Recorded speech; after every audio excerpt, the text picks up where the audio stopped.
In the case concerning application of the Convention on the Prevention and Punishment of the Crime of Genocide in the Gaza Strip, South Africa versus Israel. The court does not include upon the bench a judge of the nationality of either party. Accordingly, both parties avail themselves of the right under Article 31, Paragraph 3 of the statute to choose a judge ad hoc. South Africa has chosen Judge Donoghue Ernest Moseneke and Israel, Judge Aharon Barak. Article 20 of the statute provides that every member of the court shall, before taking up his duties, make a solemn declaration in open court that he will exercise his powers impartially and conscientiously. Pursuant to Article 31, Paragraph 6 of the statute, that same provision applies to judges ad hoc.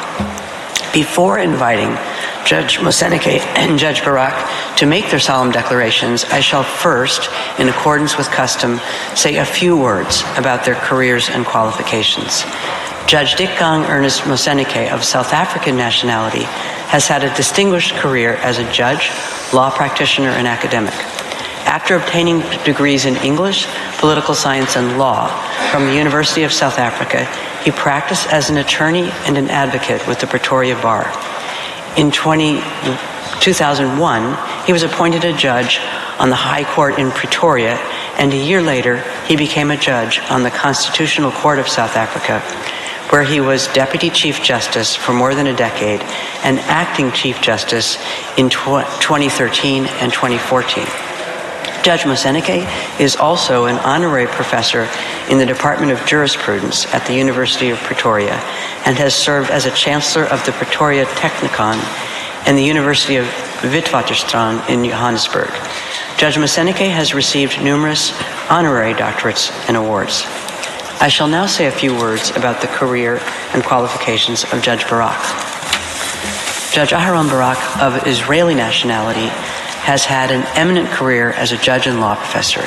He holds a PhD in law from the Hebrew University of Jerusalem and served as the Dean of the Faculty of Law of that university between 1974 and 1975. He was appointed to the Israeli Supreme Court in 1978 and served as its president from 1995 to 2006. Prior to joining the Supreme Court, Judge Barak served as the Attorney General of the State of Israel between 1975 and 1978.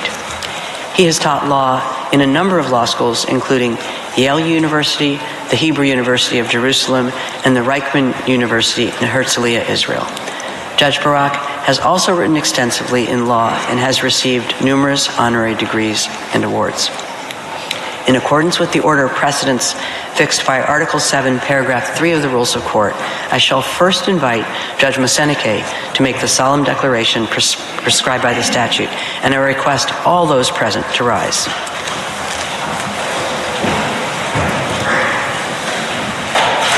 Judge Moseneke, you have the floor.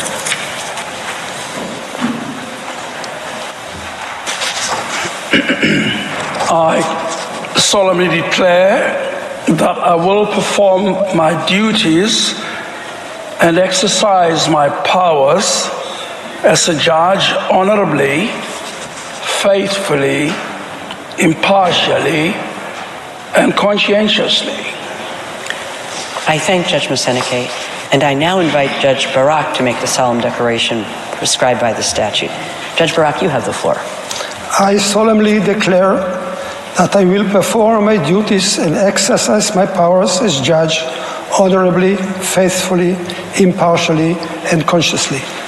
I thank you, Judge Barak. Please be seated. I take note of the solemn declarations made by Judge Ad hoc Moseneke and Judge Ad hoc Barak, and I declare them duly installed as judges ad hoc in the case concerning application of the Convention on the Prevention and Punishment of the Crime of Genocide in the Gaza Strip, South Africa versus Israel. I shall now recall the principal steps of the procedure in the present case. On 29 December 2023, the government of South Africa filed in the registry of the court an application instituting proceedings against the State of Israel alleging violations by the latter of its obligations under the 1948 Convention on the Prevention and Punishment of the Crime of Genocide. I shall refer to this convention as the Genocide Convention. To found the jurisdiction of the court, South Africa invokes Article 36, Paragraph 1 of the Statute of Court and Article 9 of the Genocide Convention. South Africa states that its applications concerns acts threatened, adopted, condoned, taken, and being taken by the government and military of Israel against the Palestinian people, a distinct national, racial, and ethnical group, in the wake of the attacks in Israel on 7 October 2023. South Africa contends that the acts and omissions by Israel of which it complains are genocidal in character because, I quote, they are intended to bring about the destruction of a substantial part of the Palestinian national, racial, and ethnical group, that being the part of the Palestinian group in the Gaza Strip, end of quote. South Africa asserts that the relevant acts are attributable to Israel, which has failed to prevent genocide and is committing genocide, and which has also violated and continues to violate other fundamental obligations under the Genocide Convention. The application contains a request for the indication of provisional measures pursuant to Article 41 of the Statute of Court and Articles 73, 74, and 75 of the Rules of Court. According to South Africa, I quote, provisional measures are necessary in this case to protect against further severe and irreparable harm to the rights of the Palestinian people under the Genocide Convention, which continue to be violated with impunity. South Africa requests that the court indicate provisional measures to protect and preserve those rights, as well as its own rights under the Convention, and to prevent any aggravation or extension of the dispute pending the determination of the merits of the issues raised by the application. End of quote. The registrar will now read out the passage from the request specifying the provisional measures which the government of South Africa is asking the court to indicate. You have the floor, Mr. Registrar. Thank you, Madam President. I quote, 1. The State of Israel shall immediately suspend its military operations in and against Gaza. 2. The State of Israel shall ensure that any military or irregular armed units which may be directed, supported, or influenced by it, as well as any organizations and persons which may be subject to its control, direction, or influence, take no steps in furtherance of the military operation referred to point 1 above. 3.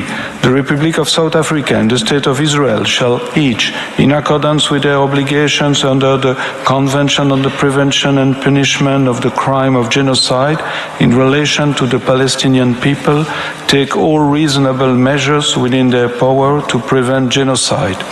4. The State of Israel shall, in accordance with its obligations under the Convention on the Prevention and Punishment of the Crime of Genocide, in relation to the Palestinian people as a group protected by the Convention on the Prevention and Punishment of the Crime of Genocide, desist from the commission of any and all acts within the scope of Article 2 of the Convention, in particular, A. Killing members of the group, B. Causing serious bodily or mental harm to the members of the group, C. Deliberately inflicting on the group conditions of life calculated to bring about its physical destruction in whole or in part, and D. Imposing measures intended to prevent births within the group. 5. The State of Israel shall, pursuant to point 4c above, in relation to Palestinians, desist from and take all measures within its power, including the rescinding of relevant orders, of restrictions and/or of prohibitions to prevent A. The expulsion and forced displacement from their homes. B. The deprivation of B1. Access to adequate food and water. B2. Access to humanitarian assistance, including access to adequate fuel, shelter, clothes, hygiene, and sanitation. B3. Medical supplies and assistance. And C. The destruction of Palestinian life in Gaza. 6.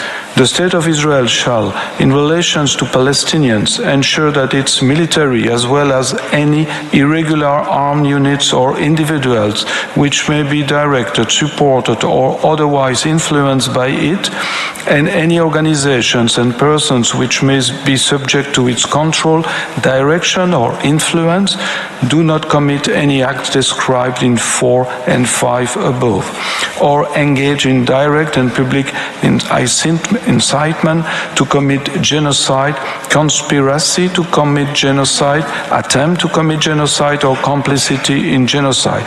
And insofar as they do engage therein, that steps are taken towards their punishment pursuant to Articles 1, 2, 3, and 4 of the Convention on the Prevention and Punishment of the Crime of Genocide.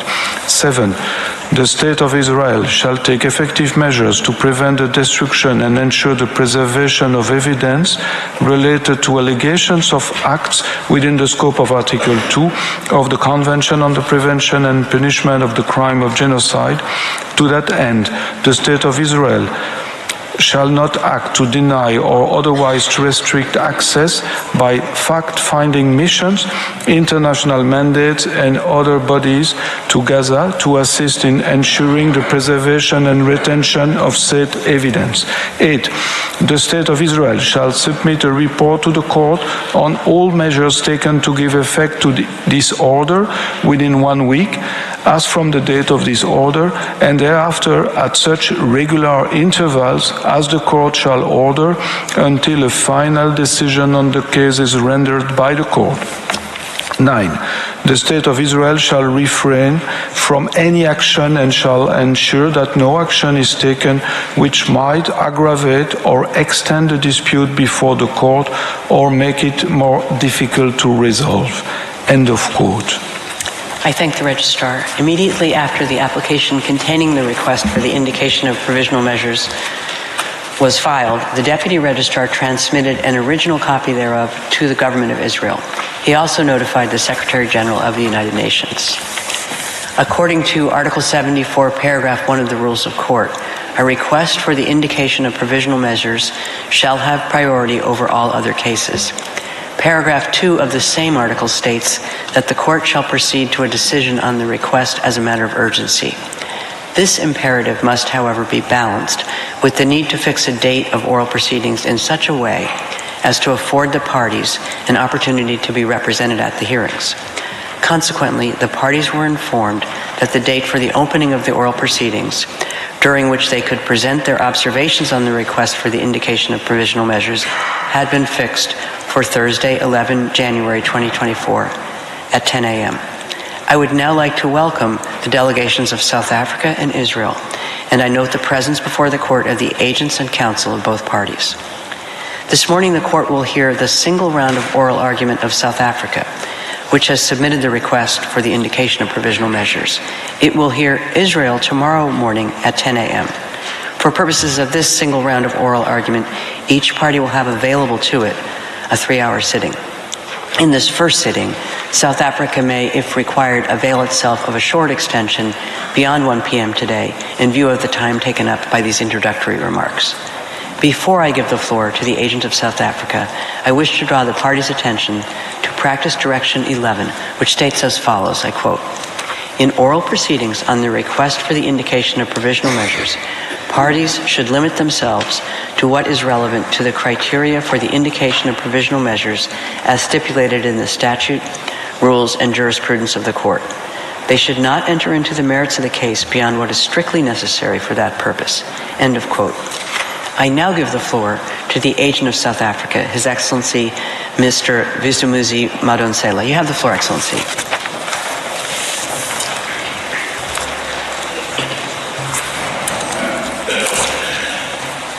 Madam President, distinguished members of the court, it is an honor and a privilege for me to appear before the public of South Africa. I wish to express my gratitude to the court for convening this hearing on the earliest possible date to entertain South Africa's request for the indication of provisional measures in this matter. In our application, South Africa has recognized the ongoing Nakba of the Palestinian people. through Israel's colonization since 1948, which has systematically and forcibly dispossessed, displaced, and fragmented the Palestinian people, deliberately denying them their internationally recognized inalienable right to self-determination and their internationally recognized right of return as refugees to their towns and villages in what is now the State of Israel. We are also particularly mindful of Israel's institutionalized regime of discriminatory laws, policies and practices designed and maintained to establish domination, subjecting the Palestinian people to apartheid on both sides of the Green Line. Decades-long impunity for widespread and systematic human rights violations has emboldened Israel in its recurrence and intensification of international crimes in Palestine. At the outset, South Africa acknowledges that the genocidal acts and omissions by the State of Israel inevitably form part of a continuum of illegal acts perpetrated against the Palestinian people since 1948. The application places Israel's genocidal acts and omissions within the broader context of Israel's 75-year apartheid, 56-year occupation, and 16-year siege imposed on the Gaza Strip, a siege which itself has been described by the director of UNRWA Affairs in Gaza as a silent killer of people. As the Committee on the Elimination of Racial Discrimination warned on December 21st, hate speech and dehumanizing discourse targeted at Palestinians is raising severe concerns regarding Israel and other states' parties' obligation to prevent crimes against humanity and genocide in the Gaza Strip. This warning has been followed by a succession of warnings, including by 37 United Nations special rapporteurs, of the failure of the international system to mobilize to prevent genocide in Gaza. Today, we are joined in court by representatives of the Palestinian state, the Palestinians who work in the fields of human rights, including residents of Gaza who were in Gaza just a few days ago. They are some of the lucky ones who managed to get out of Gaza. Their future and the future of their fellow Palestinians who are still in Gaza depend on the decision this court will make on this matter. With the leave of the court, I now call upon His Excellency Mr. Ronald Lamola, Minister of Justice of the Republic of South Africa, to make South Africa's substantive opening remarks. I thank the agent of South Africa for his statement, and I now invite the Minister of Justice and Correctional Services for the Republic of South Africa, His Excellency Mr. Ronald Lamola, to take the floor. You have the floor, Excellency. Thank you, Madam President, and distinguished members of the court. It is an honor for me to stand here in front of you on behalf of the Republic of South Africa on this exceptional case.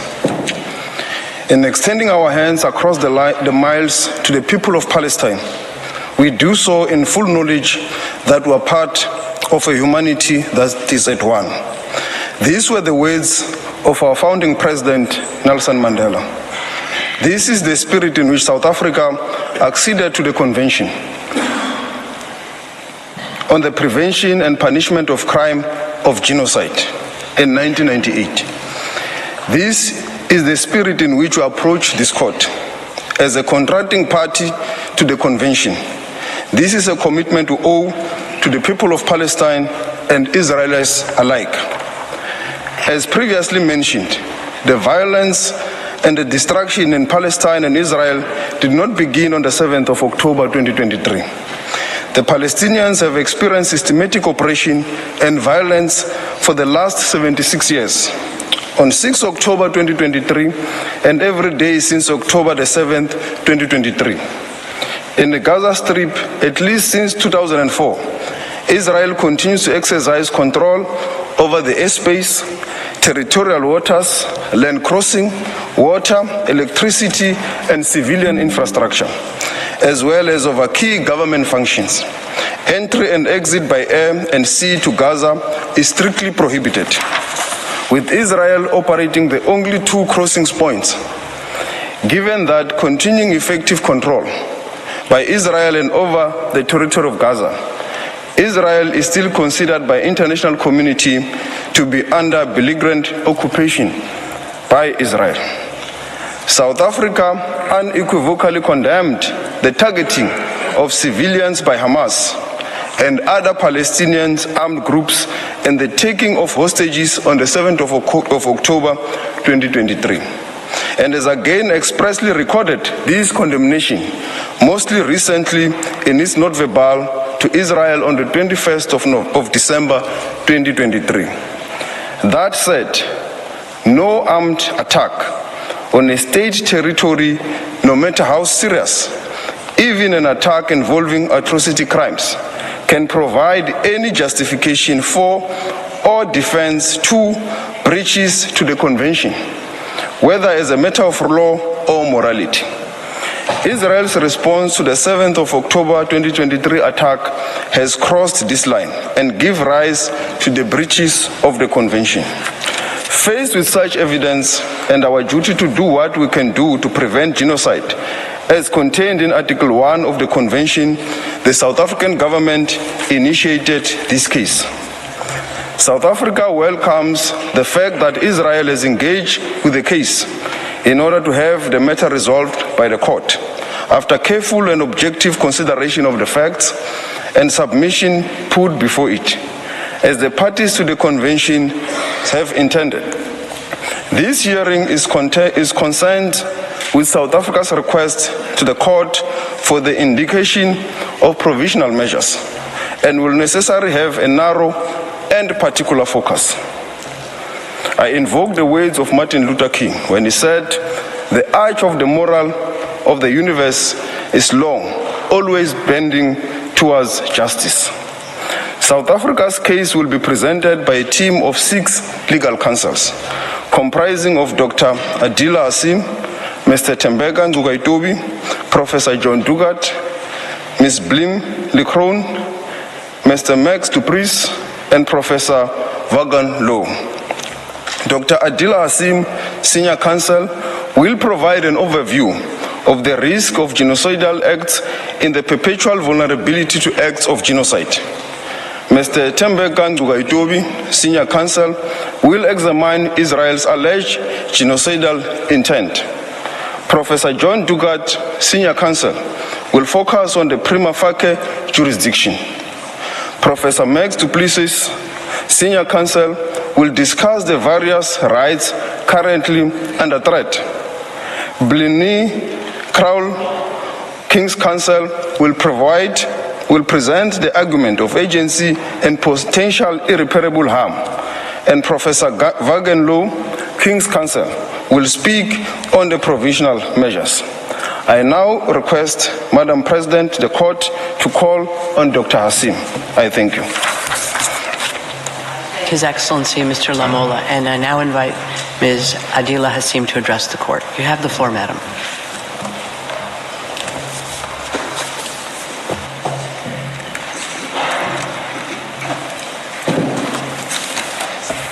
Thank you.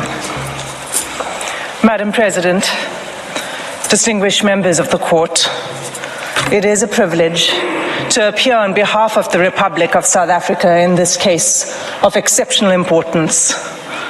It's a case that underscores the very essence of our shared humanity as expressed in the preamble to the Genocide Convention. It's my task to address the court on the genocidal acts that have led to this urgent request for provisional measures under Article 41 of the Statute of the Court. South Africa contends that Israel has transgressed Article 2 of the Convention by committing actions that fall within the definition of genocide. The actions show a systematic pattern of conduct from which genocide can be inferred. Allow me to place these acts in context. Gaza is one of the two constituent territories of the occupied Palestinian territories, occupied by Israel since 1967. It is a narrow strip of approximately 365 square kilometers, as depicted in the map now displayed. Israel continues to exercise control over the space, territorial waters, land crossings, water, electricity, electromagnetic sphere, and civilian infrastructure in Gaza, as well as over key governmental functions. As the Honourable Minister has said, entry and exit by air and sea to Gaza is prohibited, with Israel operating the only two crossing points. Gaza, which is one of the most densely populated places in the world, is home to approximately 2.3 million Palestinians, almost half of them children. For the past 96 days, Israel has subjected Gaza to what has been described as one of the heaviest conventional bombing campaigns in the history of modern warfare. Palestinians in Gaza are being killed by Israeli weaponry and bombs from air, land, and sea. They are also at immediate risk of death by starvation, dehydration, and disease as a result of the ongoing siege by Israel, the destruction of Palestinian towns, the insufficient aid being allowed through to the Palestinian population, and the impossibility of distributing this limited aid while bombs fall. This conduct renders essentials to life unobtainable. At this provisional measures stage, as this court has made clear in the Gambia-Myanmar case, it is not necessary for the court to come to a final view on the question of whether Israel's conduct constitutes genocide. It is necessary to establish only whether at least some of the acts alleged are capable of falling within the provisions of the Convention. On analyzing the specific and ongoing genocidal acts complained of, it is clear that at least some, if not all of these acts, fall within the Convention's provisions. These acts are documented in detail in South Africa's application and confirmed by reliable, often UN sources. It's thus unnecessary and impossible for me to recount all of them. I will highlight only some in order to illustrate the pattern of genocidal conduct. The UN statistics that are relied upon are up to date as of 9 January 2024. In South Africa's oral submissions, we will illustrate the facts that we rely on with limited use of audiovisual material. Madam President, we do so with restraint and only where necessary, and always with respect to the Palestinian people. Against this background, I move now to demonstrate, in turn, how Israel's conduct violates Articles 2A, 2B, 2C, and 2D of the Convention. The first genocidal act committed by Israel is the mass killing of Palestinians in Gaza, in violation of Article 2A of the Genocide Convention. As the UN Secretary General explained 5 weeks ago, the level of Israel's killing is so extensive that nowhere is safe in Gaza. As I stand before you today, 23,210 Palestinians have been killed by Israeli forces during the sustained attacks over the last 3 months. At least 70% of whom are believed to be women and children. Some 7,000 Palestinians are still missing, presumed dead under the rubble.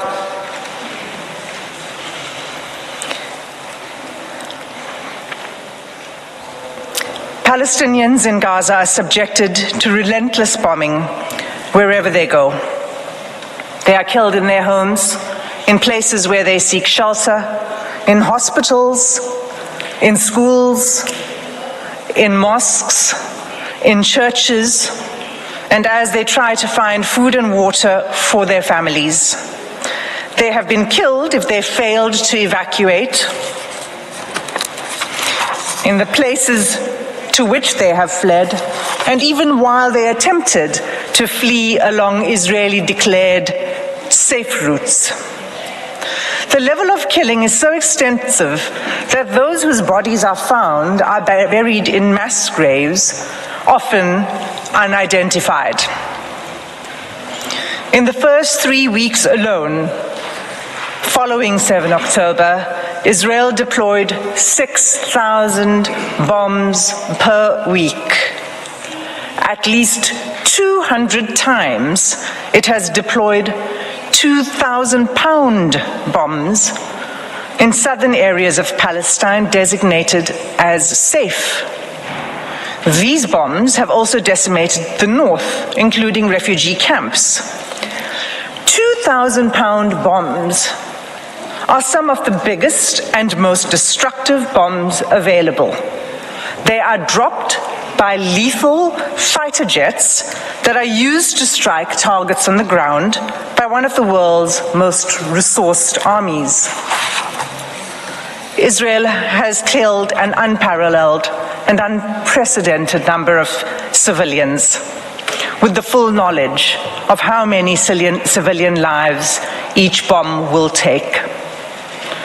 More than 1,800 families, Palestinian families in Gaza, have lost multiple family members, and hundreds of multi-generational families have been wiped out, with no remaining survivors.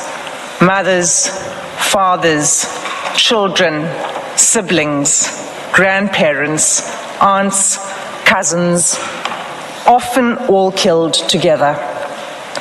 This killing is nothing short of destruction of Palestinian life. It is inflicted deliberately. No one is spared, not even newborn babies. The scale of Palestinian child killings in Gaza is such that UN chiefs have described it as a graveyard for children. The devastation, we submit, is intended to and has laid waste to Gaza beyond any acceptable legal, let alone humane, justification. The second genocidal act identified in South Africa's application is Israel's infliction of serious bodily or mental harm to Palestinians in Gaza in violation of Article 2B of the Genocide Convention. Israel's attacks have left close to 60,000 Palestinians wounded and maimed. Again, the majority of them women and children. This in circumstances where the healthcare system has all but collapsed. I'll return to this later in my speech. Large numbers of Palestinian civilians, including children, are arrested, blindfolded, forced to undress, and loaded onto trucks taken to unknown locations. The suffering of the Palestinian people, physical and mental, is undeniable. Turning to the third genocidal act under Article 2C. Israel has deliberately imposed conditions on Gaza that cannot sustain life and are calculated to bring about its physical destruction. Israel achieves this in at least 4 ways. First, by displacement.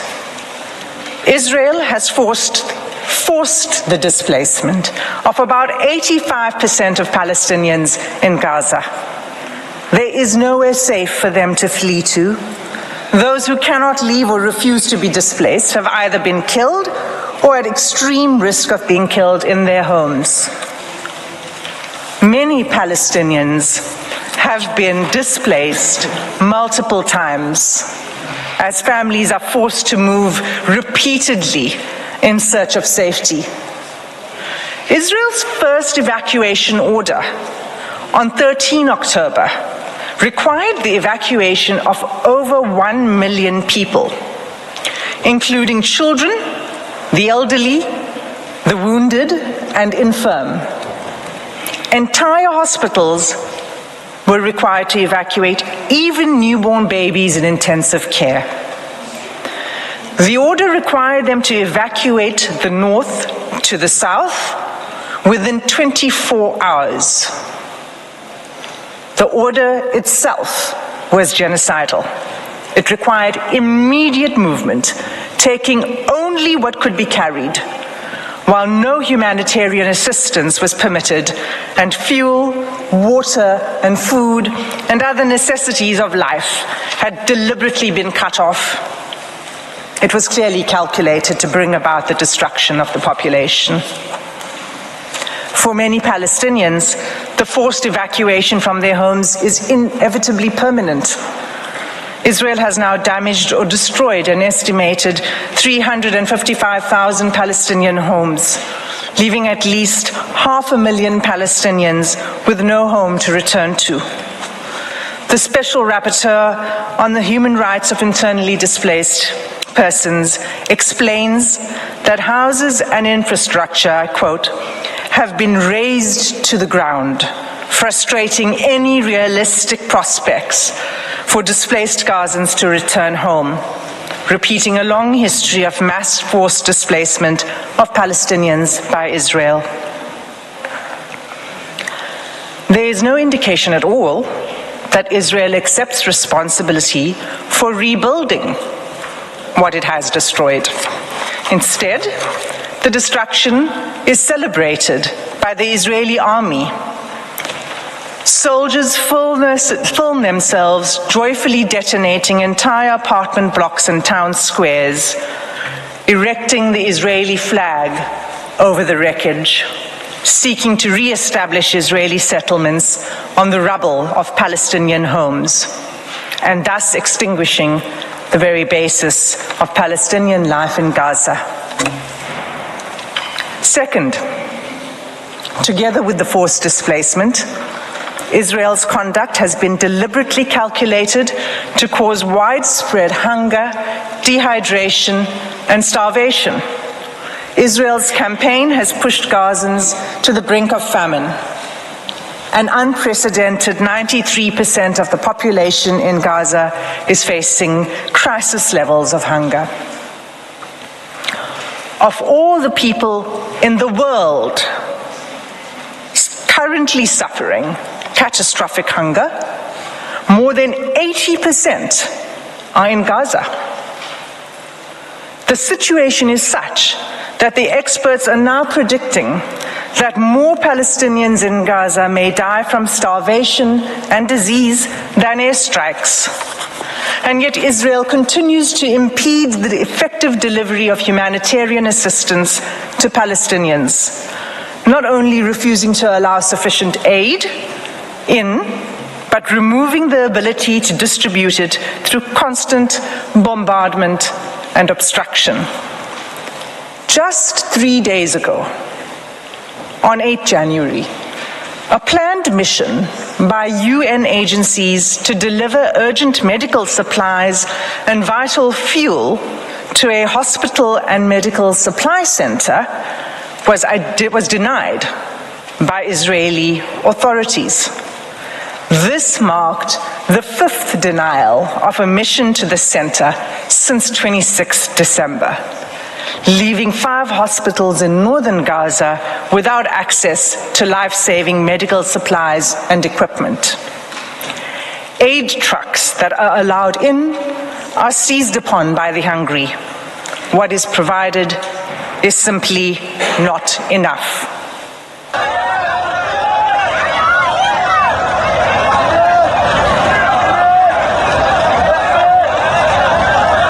President, members of the court, this is an image of an aid truck arriving in Gaza. Third, Israel has deliberately inflicted conditions in which Palestinians in Gaza are denied adequate shelter, clothes, or sanitation. For weeks, there have been acute shortages of clothes, bedding, blankets, and critical non-food items. Clean water is all but gone, leaving far below the amount required to safely drink, clean, and cook. Accordingly, the WHO has stated that Gaza is experiencing soaring rates of infectious disease outbreaks. Cases of diarrhea in children under 5 years of age have increased 2,000% since hostilities began. When combined and left untreated, malnutrition and disease create a deadly cycle. The 4th genocidal act under Article 2B is Israel's military assault on Gaza's healthcare system, which renders life unsustainable. Even by 7 December, the UN Special Rapporteur on the right to health noted that the healthcare of infrastructure in the Gaza Strip has been completely obliterated. Those wounded by Israel in Gaza are being deprived of life-saving medical care. Gaza's healthcare system, already crippled by years of blockade and prior attacks by Israel, is unable to cope with the sheer scale of the injuries. Finally, the UN Special Rapporteur on Violence Against Women and Girls has pointed to acts committed by Israel that would fall under the 4th category of genocidal acts in Article 2D of the Convention. On 22 November, she expressly warned the following: the reproductive violence inflicted by Israel on Palestinian women, newborn babies, infants, and children could be qualified as acts of genocide under Article 2 of the Genocide Convention, including imposing measures intended to prevent births within a group. Israel is blocking the delivery of life-saving aid, including essential medical kits for delivering babies, in circumstances where an estimated 180 women are giving birth in Gaza each day. Of these 180 women, the WHO warns that 15% are likely to experience pregnancy or birth-related complications and need additional medical care. That care is simply not available.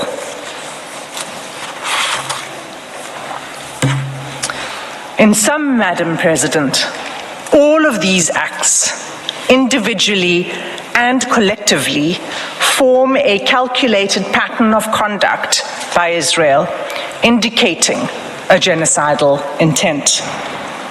This intent is evident from Israel's conduct in specially targeting Palestinians living in Gaza, using weaponry that causes large-scale homicidal destruction, as well as targeted sniping of civilians, designating safe zones for Palestinians to seek refuge, and then bombing these, depriving Palestinians in Gaza of basic needs: food, water, healthcare, fuel, sanitation, and communications, destroying social infrastructure, homes, schools, mosques, churches, hospitals, and killing, seriously injuring, and leaving large numbers of children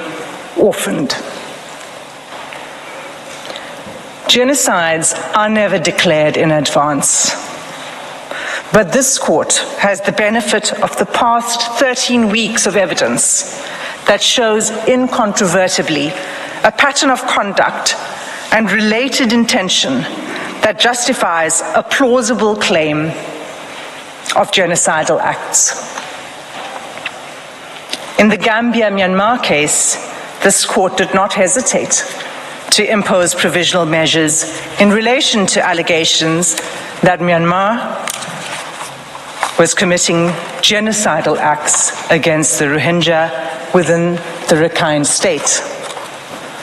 The facts before the court today are sadly even more stark, and like the Gambia-Myanmar case, deserve and demand this court's intervention. Every day, there is mounting irreparable loss of life, property, dignity, and humanity for the Palestinian people.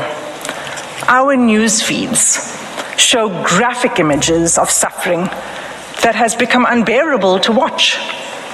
Nothing will stop the suffering except an order from this court.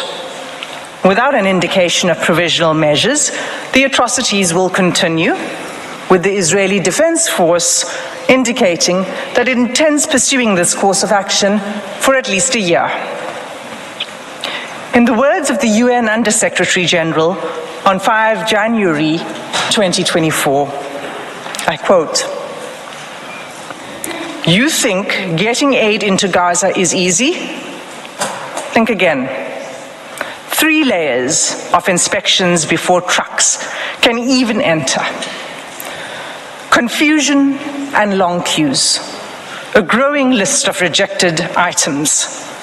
A crossing point meant for pedestrians, not trucks. Another crossing point where trucks have been blocked by desperate, hungry communities. A destroyed commercial sector. Constant bombardments, poor communications, damaged roads, convoys shot at, delays at checkpoints, a traumatized and exhausted population crammed into a smaller and smaller sliver of land, shelters which have long exceeded their full capacity, aid workers themselves displaced, killed. This is an impossible situation for the people of Gaza and for those trying to help them. The fighting must stop." Close quote. Madam President, members of the court, that concludes my section on the genocidal conduct of Israel. I thank you for your patient attention, and I ask that you call Advocate Nukaitobi to the podium to address the court on genocidal intent. I thank Ms. Hassim, and I now invite Mr. Tembeke Nukaitobi to address the court. You have the floor, sir.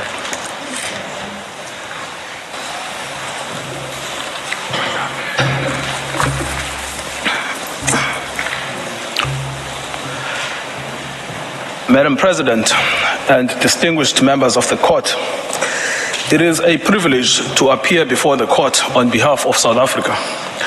I will address Israel's genocidal intent. At this stage, the court is not required to determine that the only inference to be drawn from the available evidence is genocidal to order provisional measures, as that is to decide the merits. Rather, the assessment of the existence of an intent to destroy could be made by the court only at the stage of the examination of the merits. That some of the alleged acts may also amount to atrocities other than genocide does not exclude the finding of plausible acts of genocide.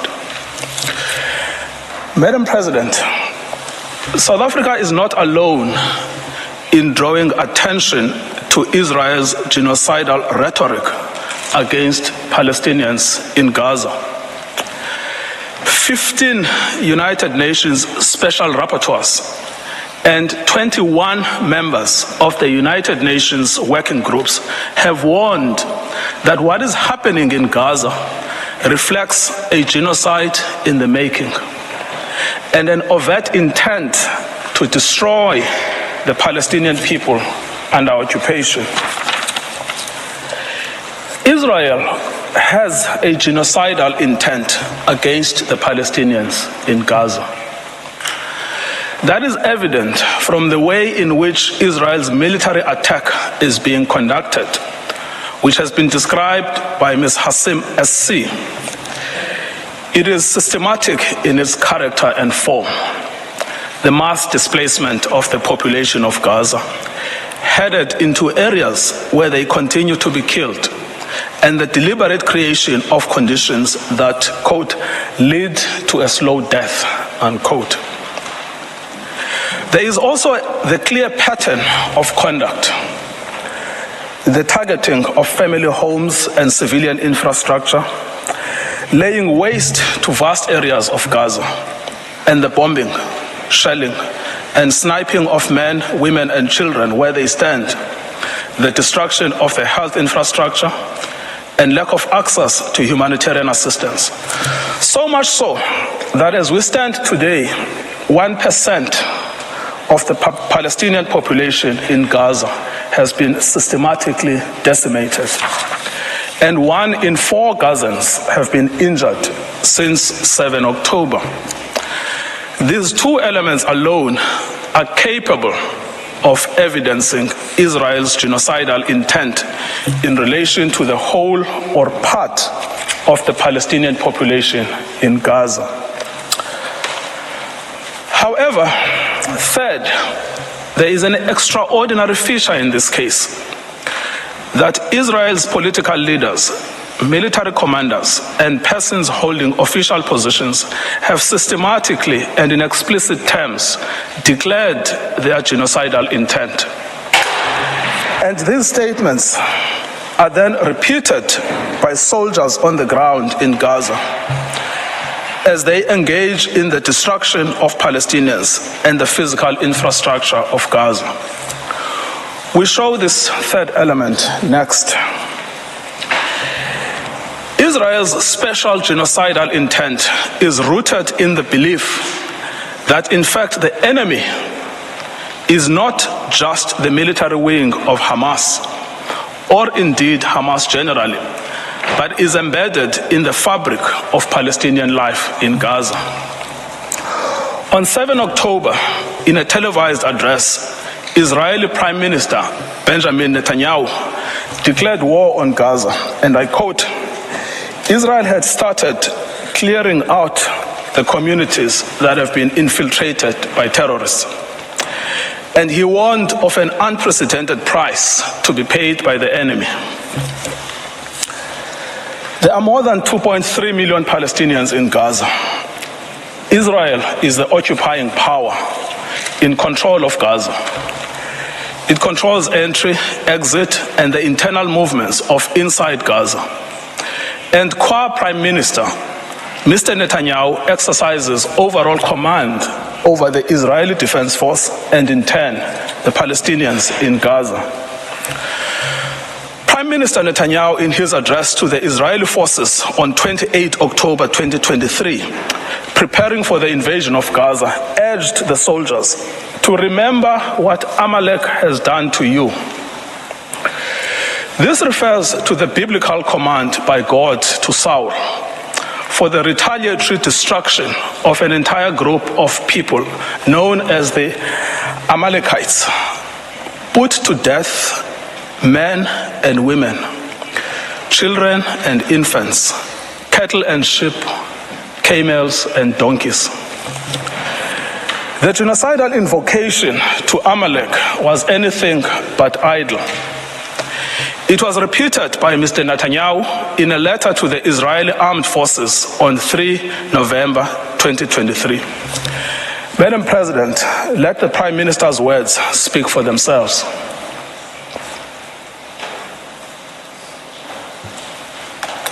Has done to you, says our Holy Bible, and we do remember and we are fighting our brave troops and combatants who are now in Gaza or around Gaza and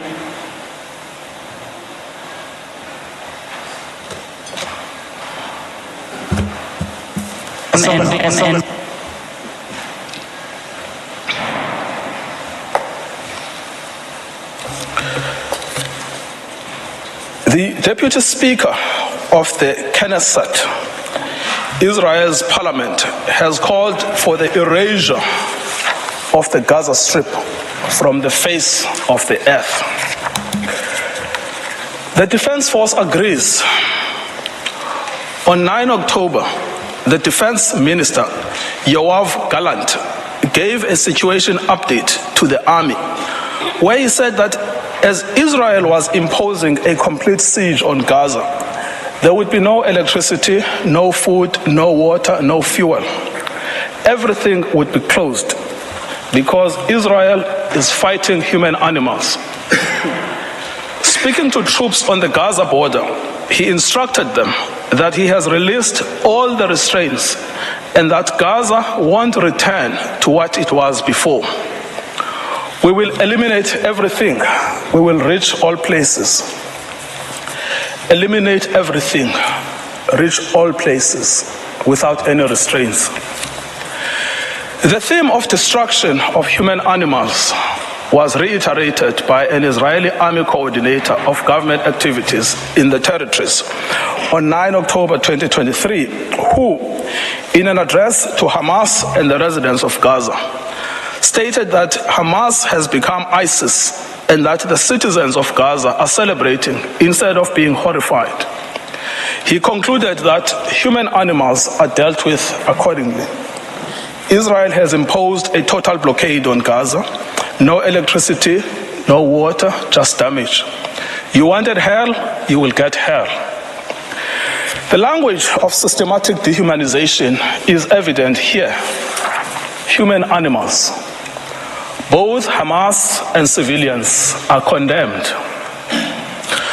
Within the Israeli cabinet, this is also a widely held view.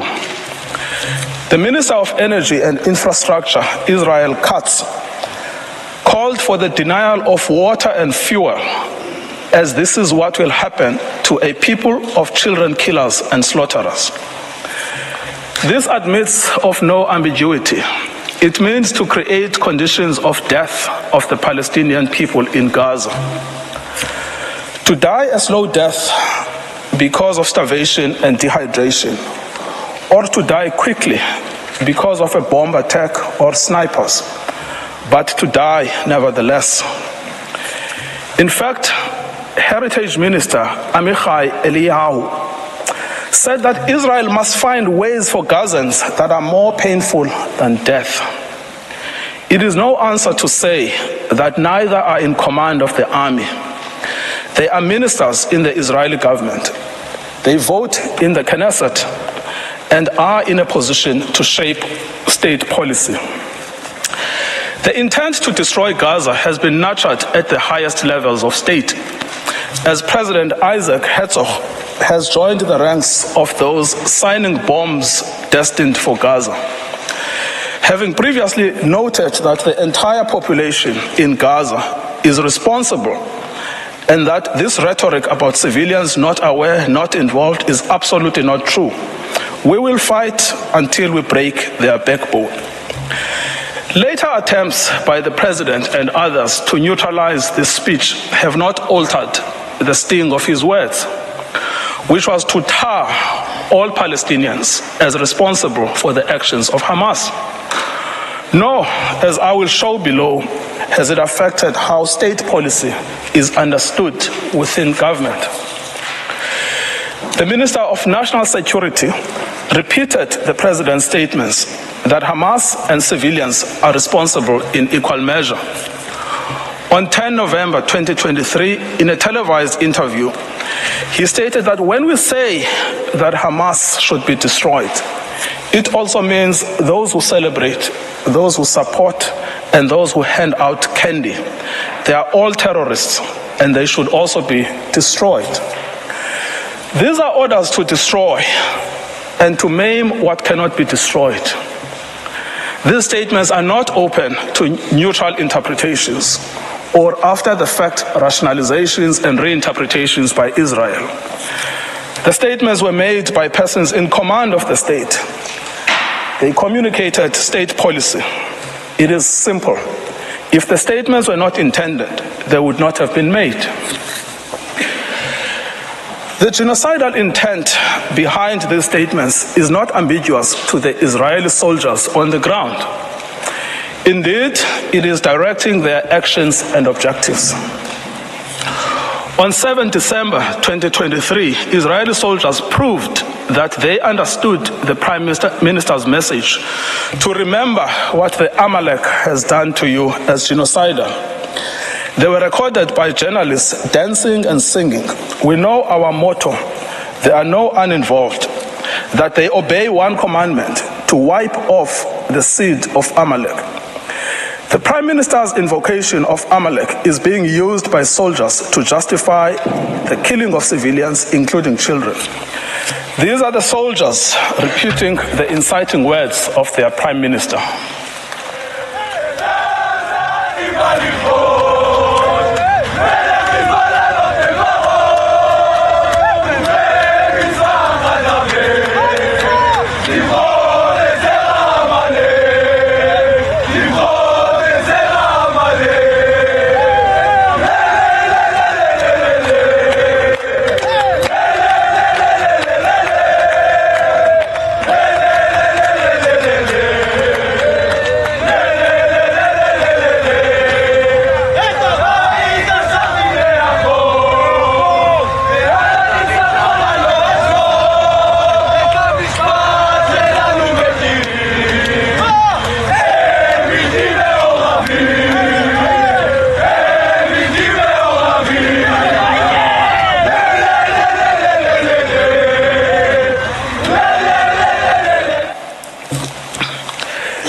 Israeli soldiers in Gaza were filmed dancing, chanting, and singing in November. May their village burn, may Gaza be erased. There is now a trend among the soldiers to film themselves committing atrocities against civilians in Gaza in a form of snuff video. One recorded himself detonating over 50 houses in Shujaiya. Other soldiers were recorded singing, "We will destroy all of Khan Yunis and this house. We will blow it up for you and for everything you do for us." These are the soldiers putting into effect their command.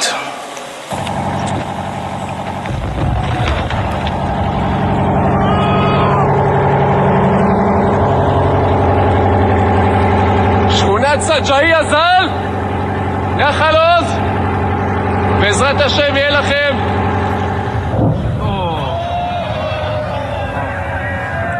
גדוד חטיבה 828, אומרת סג'אעיה שלום. מדהים. 30 בתים, גדוד 749.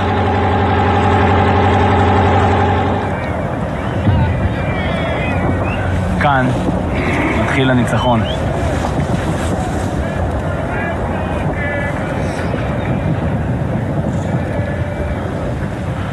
עם ישראל חי.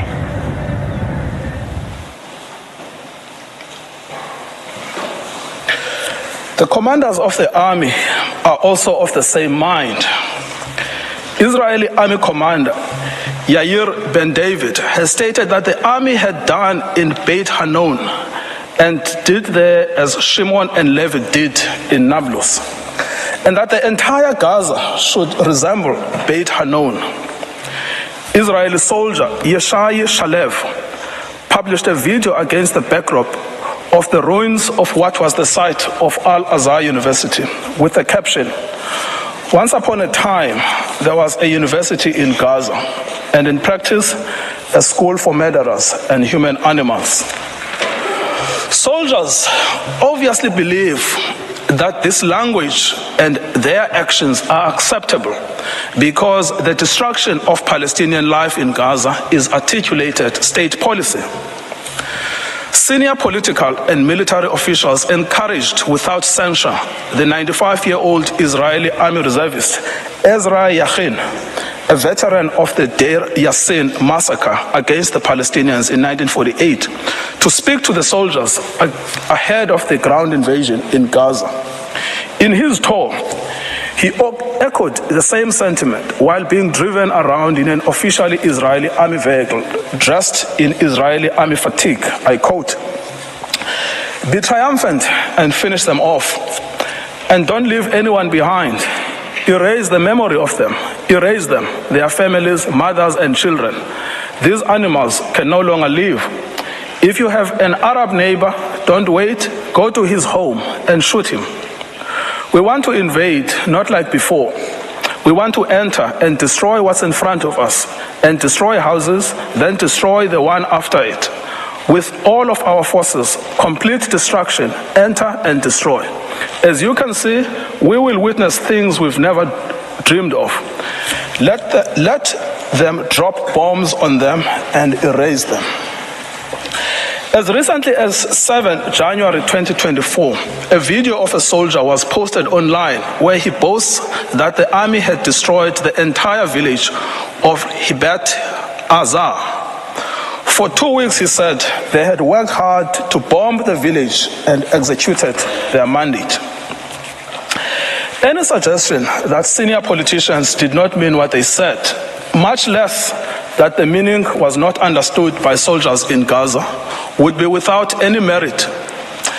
The scale of destruction in Gaza, the mass targeting of family homes and civilians, the war being a war on children, all make clear that genocidal intent is both understood and is being put into practice. The articulated intent is the destruction of Palestinian life in all its manifestations. The genocidal rhetoric is also commonplace within the Israeli Knesset.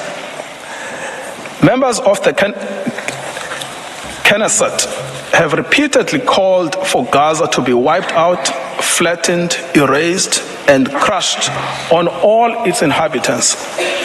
They have deplored anyone feeling sorry for the uninvolved Gazans, asserting repeatedly that there are no uninvolved, that there are no innocents in Gaza, that the killers of the women and children should not be separated from the citizens of Gaza, and that the children of Gaza have brought this upon themselves, and that there should be one sentence for everyone there, death. Finally, the lawmakers have called for mercilessly bombing from the air, with some advocating for the use of nuclear doomsday weapons, and a Nakba that will overshadow the Nakba of 48. The Prime Minister's genocidal speech has gained ground among some elements of civil society. A famous singer has repeated Mr. Netanyahu's Amalek reference, stating that Gaza must be wiped out and be destroyed with every Amalek seed. We simply must destroy all of Gaza and exterminate everyone who is there. Another has called to erase Gaza, not leave a single person there. Journalists and commentators have announced that the woman is an enemy, the baby is an enemy, the pregnant woman is an enemy. That it is necessary to turn the strip into a slaughterhouse, to demolish every house our soldiers come across, exterminate everyone. The intentional failure of the government of Israel to condemn, prevent, and punish such genocidal incitement constitutes in itself a grave violation of the Genocide Convention. We should recall, Madam President, that in Article 1 of the Convention, Israel confirmed that genocide, whether committed in time of peace or in time of war, is a crime under international law, and it undertook to prevent and to punish it as such. This failure to prevent, condemn, and punish such speech by the government has served to normalize genocidal rhetoric and extreme danger for Palestinians within Israeli society. As MK Moshe Sada from the Likud party has said, the government's own attorneys share his views that Palestinians in Gaza must be destroyed. I quote, "You go anywhere and they tell you to destroy them. In the kibbutz, they tell you to destroy them. My friends at the state attorney's office who fought with me on political issues in debate said to me, it is clear that we need to destroy all Gazans. Destroy all Gazans." Israel is aware of its destruction of Palestinian life and infrastructure. Despite this knowledge, it has maintained and indeed intensified its military activity in Gaza.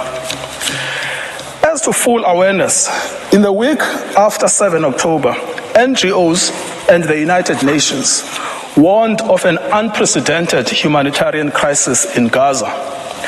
The UN stated that actors must allow humanitarian teams and goods to immediately and safely reach the hundreds of thousands of people in need. So right from the beginning, Israel knew that it was depriving water, food, electricity, and essentials for survival. It said so. Everything is closed. It has known that it was depriving Palestinians of health care and treatment for injury in the middle of an unprecedented bombardment, of food and water, and of other essentials for survival. This prompted the World Health Organization to say, "We are on our knees asking for sustained, scaled-up, protected humanitarian operations, appealing to all those in a situation to make a decision or influence decision makers to give us the humanitarian space to address this human catastrophe." Despite this knowledge, Israel continues to target infrastructure essential for survival: water and sanitation infrastructure, solar panels, bakeries, mills, crops. It bombs hospitals, decimating the healthcare system. It targets aid workers and the infrastructure of the United Nations. It is because of the policy of Israel that Gaza has become a place of death and despair. In conclusion, Madam President, many propagators of grave atrocities have protested that they were misunderstood, that they did not mean what they said, and that their own words were taken out of context. What state would admit to a genocidal intent?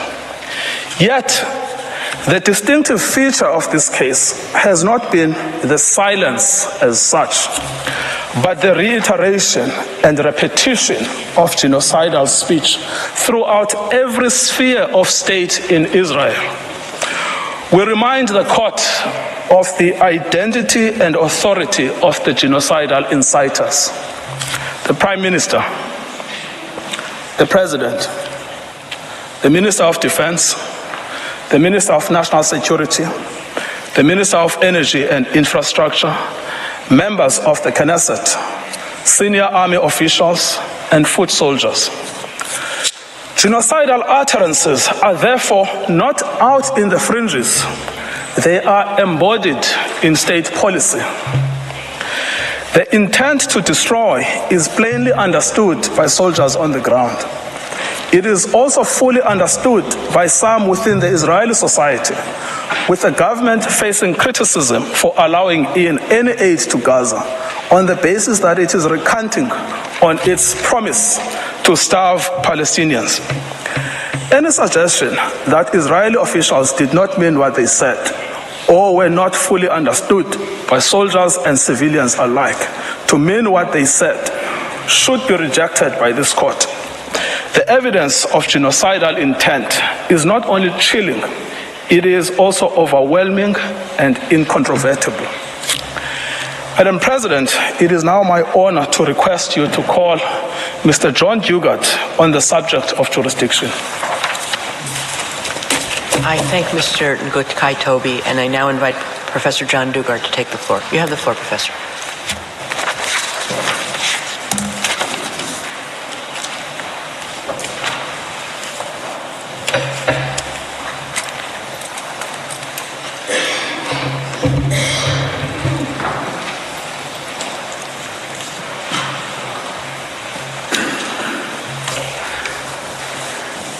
Madam President, distinguished members of the court, it is a great privilege to appear before you today on behalf of the Republic of South Africa. In my speech, I will address the question of jurisdiction. The people of South Africa and of Israel both have a history of suffering.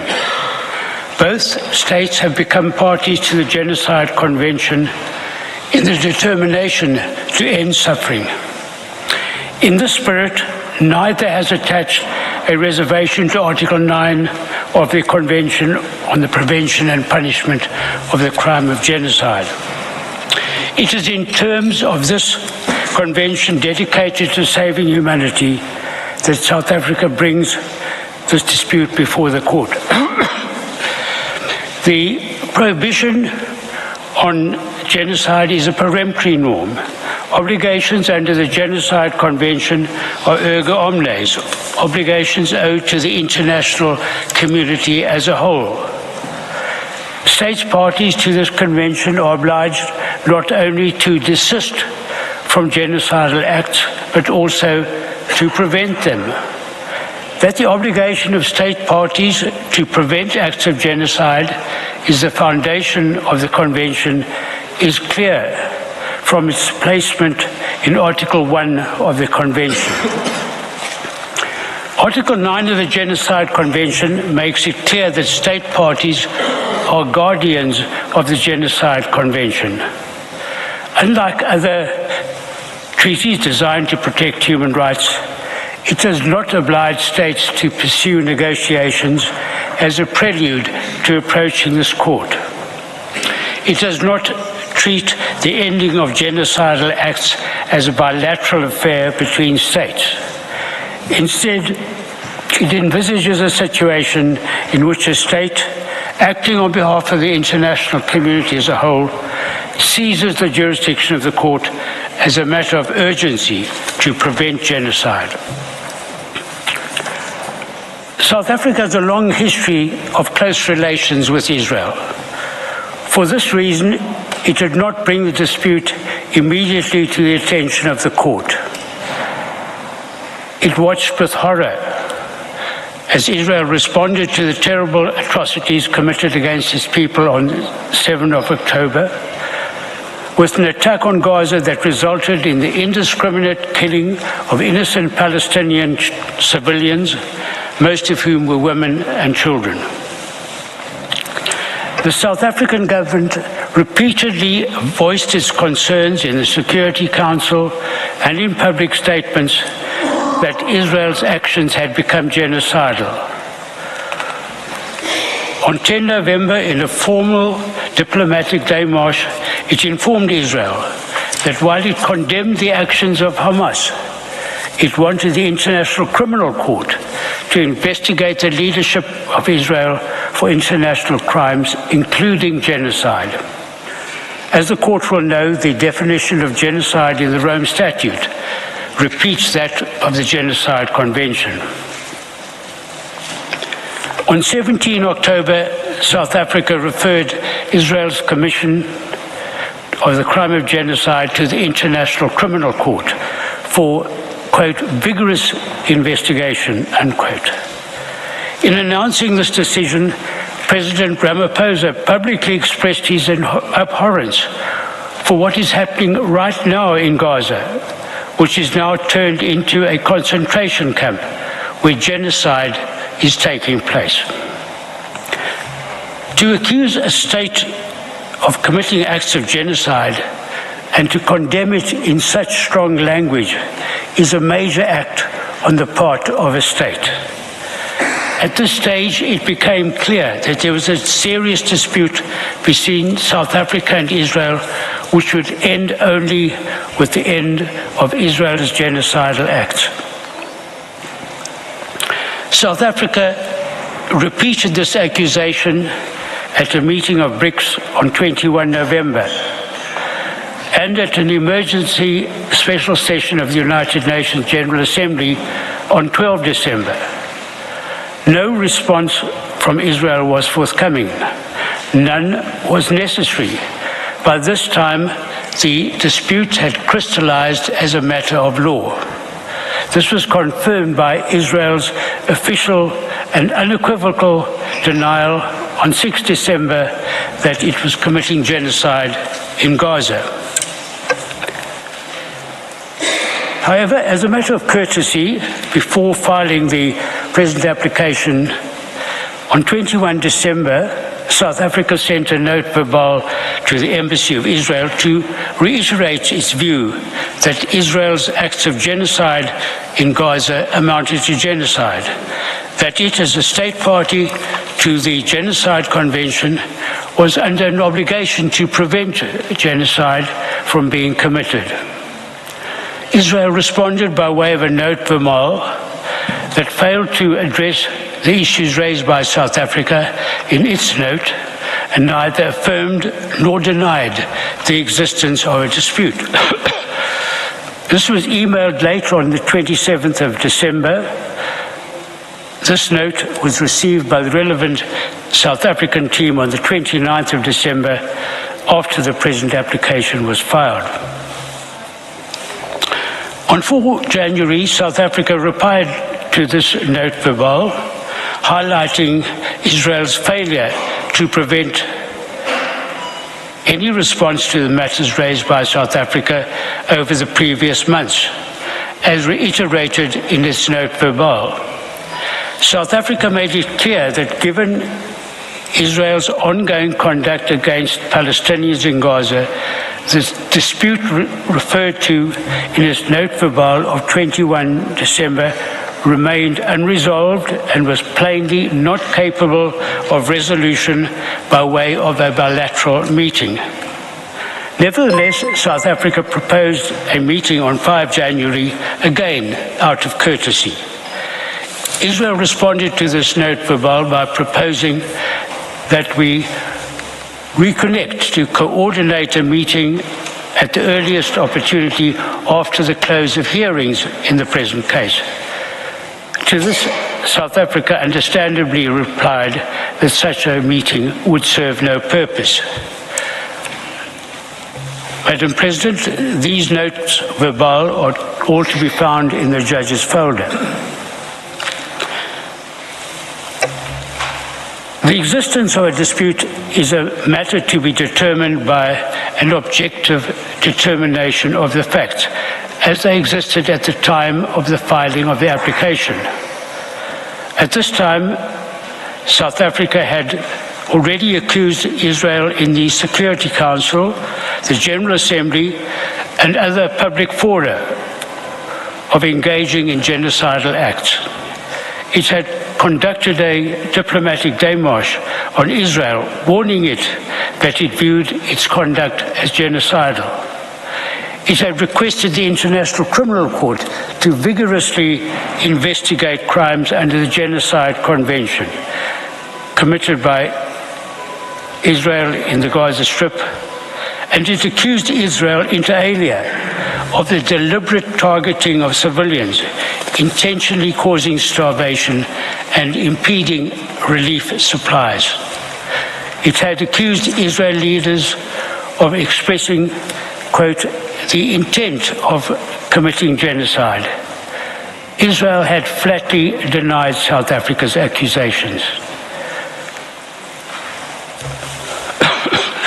Despite these harsh accusations, Israel has persisted in its genocidal acts against the population of Gaza. What more evidence could be required to establish a dispute? It is precisely because of a situation of this kind, affecting the international community as a whole, that Article 9 of the Genocide Convention does not require negotiations as a precondition to seizing the jurisdiction of the court. Certainly, a respondent state cannot prevent a referral to the court by claiming that there is no dispute and that it wants discussions on this matter when the existence of the dispute is clear. For a state to insist on a time frame for negotiations would simply be a license to commit genocide and would run counter to the object and purpose of the Genocide Convention.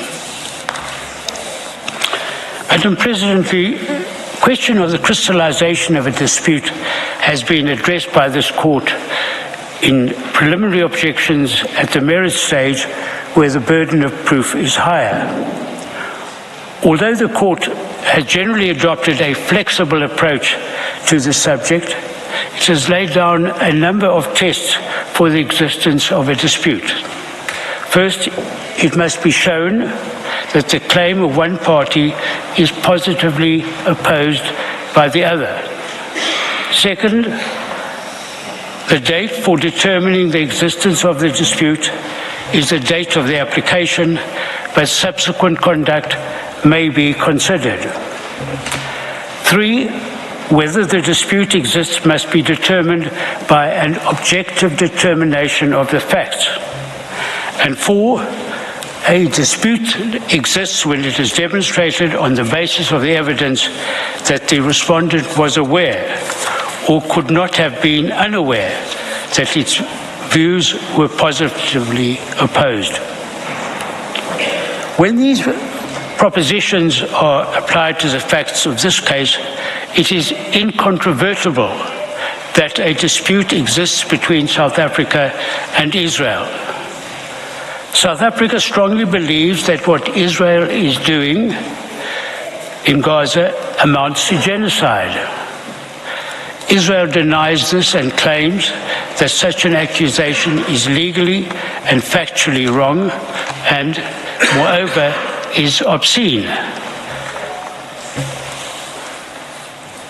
So an objective determination of the facts shows that a dispute existed on the date of the submission of South Africa's application, and this has been confirmed by Israel's subsequent statements and by its continuing conduct in Gaza.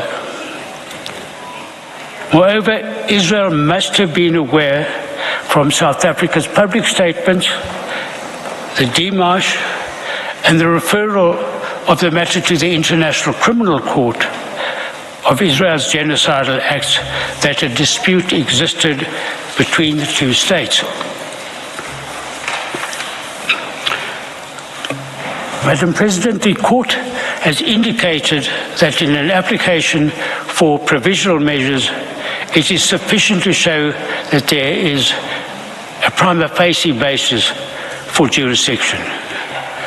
It is submitted that South Africa has convincingly established the existence of a dispute between it and Israel over the fulfillment of the latter's obligations under the Genocide Convention. Finally, it is submitted that regard should be had to the special considerations that apply to the existence of a dispute under Article 9 of the Genocide Convention between a state that brings an application in furtherance of its obligation to prevent genocide and a state accused of committing genocide. This concludes my speech, Madam President. I thank you, the members of the court, for your attention. I now ask you to call to the podium Professor Max Duplessis to address you on the nature of the rights requiring protection and the link between such rights and the measures requested. Thank you. I thank you, Professor Dugard. Before I give the floor to the next speaker, the court will observe a coffee break of 10 minutes. Sitting is adjourned.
Please be seated.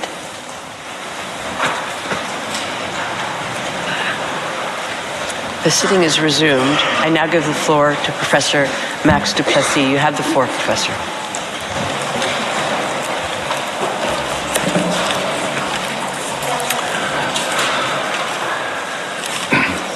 Madam President, distinguished members of the Court, it is a privilege to appear before you.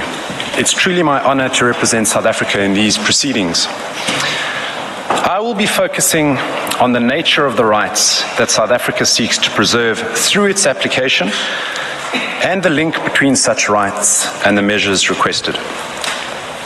As well established in the Court's jurisprudence, and most recently in this Court's decision in the Gambia case, for the Court to exercise its power to indicate provisional measures, the rights claimed by South Africa on the merits, and for which it is seeking protection, must be at least plausible. This threshold does not require the Court to determine definitively whether the rights which South Africa wishes to see protected exist. Rather, the rights asserted must merely be grounded in a possible interpretation of the Convention, and the Court must be concerned to preserve by such measures the rights which may subsequently be adjudged by it to belong to either party. Palestinians in Gaza, as a very substantial and important part of the Palestinian national, racial, and ethnical group, simply but profoundly are entitled to exist. As South Africa's ambassador pointed out in opening, to situate the right to exist and the threats to that right requires the Court to appreciate that this application by South Africa is brought within a particular context. What is happening in Gaza now is not correctly framed as a simple conflict between two parties. It entails instead destructive acts perpetrated by an occupying power, Israel, that has subjected the Palestinian people to an oppressive and prolonged violation of their right to self-determination for more than half a century. And those violations occur in a world where Israel, for years, has regarded itself as beyond and above the law. As the UN Special Rapporteur on the occupied Palestinian territories explained in 2022, and I quote, "The occupation by Israel has been conducted in profound defiance of international law and hundreds of United Nations resolutions with scant pushback from the international community." That context is important, as South Africa made clear in its application. Where the international community has failed Palestinians for so long, and despite Israel's willful defiance of Palestinians' rights, South Africa turns to this Court, seeking to protect the core rights of Palestinians in Gaza, to be protected from acts of genocide, attempted genocide, direct and public incitement to genocide, and complicity in and conspiracy to commit genocide.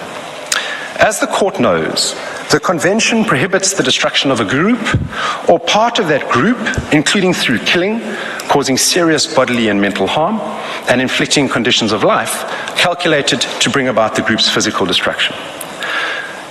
Through these core rights, the Convention further protects the rights of its members to life and physical and mental integrity.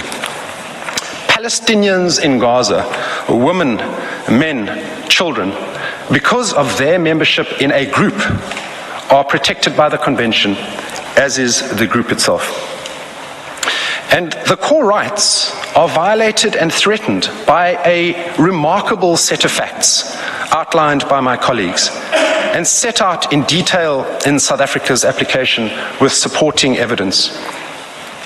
In the speeches to this Court today, South Africa has chosen, as you've heard, to avoid the showing of graphic videos and photos. It has decided against turning this Court into a theatre for spectacle. It knows, as well as your excellencies, the temptation for both sides in a dispute to parade pictures to shock. But South Africa's application in this Court today is built on a foundation of clear legal rights, not images. The detailed material before the Court is marshalled to show a case for provisional measures based firmly on this court's prior decisions, and South Africa advances its case on the basis that Palestinians' rights are equally as worthy of protection on the unprecedented evidence before you as those of the victim groups that this honourable court has previously protected by its issuance of provisional measures in the past. The material confirms the rights in issue and their violation, that Israel has committed and is committing acts capable of being characterized as genocidal. You have heard from Ms. Hassim about direct extermination of thousands of people and children of the Palestinian population in Gaza since 7 October last year. And South Africa and the world together stand witness to the forced evacuation of over 85% of the population of Gaza from their homes, and the herding of them into ever smaller areas without adequate shelter or medical care to be attacked, killed, and harmed. So, the rights are immediately and urgently in need of protection because of the ongoing denial by Israel of the conditions necessary for life. It is difficult, with respect, to think of a clearer or more abundantly urgent case. Arif Hussein, the chief economist at the United Nations World Food Programme, chillingly warned a week ago on the 3rd of January, and I quote, "I've been doing this," he said, "for the past 2 decades, and I've been to all kinds of conflicts and all kinds of crises. And for me, the situation in Gaza, is unprecedented because of, 1, the magnitude, the scale, the entire population of a particular place. 2nd, the severity.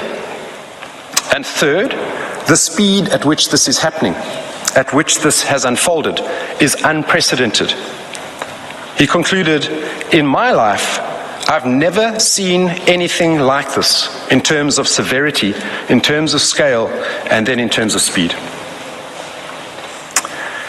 Madam President, esteemed judges, the core rights on the evidence provided by South Africa in its application are demonstrably being violated.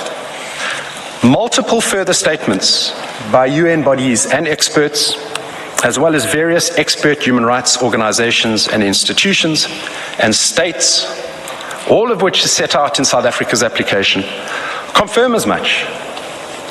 They collectively have considered the acts committed by Israel to be genocidal, or at the very least warned that the Palestinian people are at risk of genocide.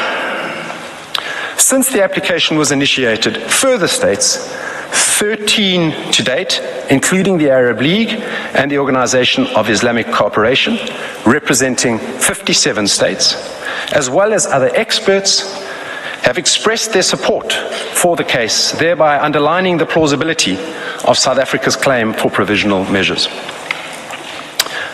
For the purposes of the indication of provisional measures, the rights asserted by South Africa under the Genocide Convention and their protection corresponds with the very object and purpose of the Convention.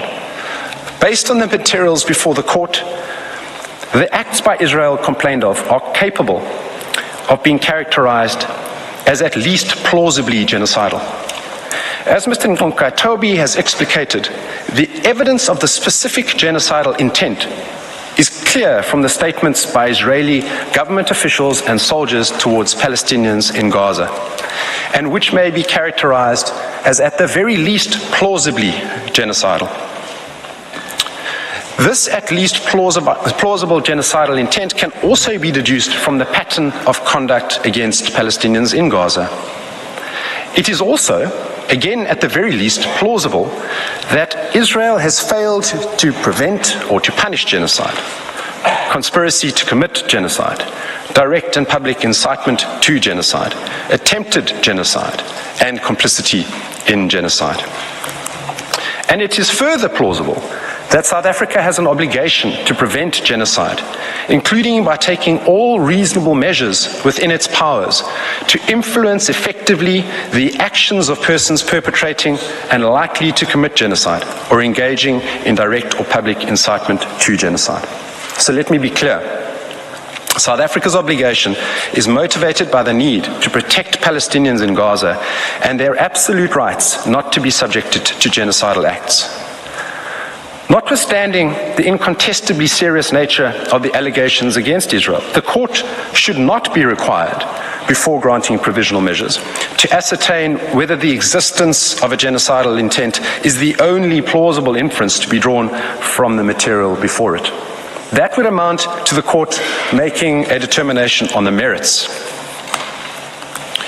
Moreover, South Africa has stressed that any motive or effort by Israel to destroy Hamas does not preclude genocidal intent by Israel towards the whole or part of the Palestinian people in Gaza.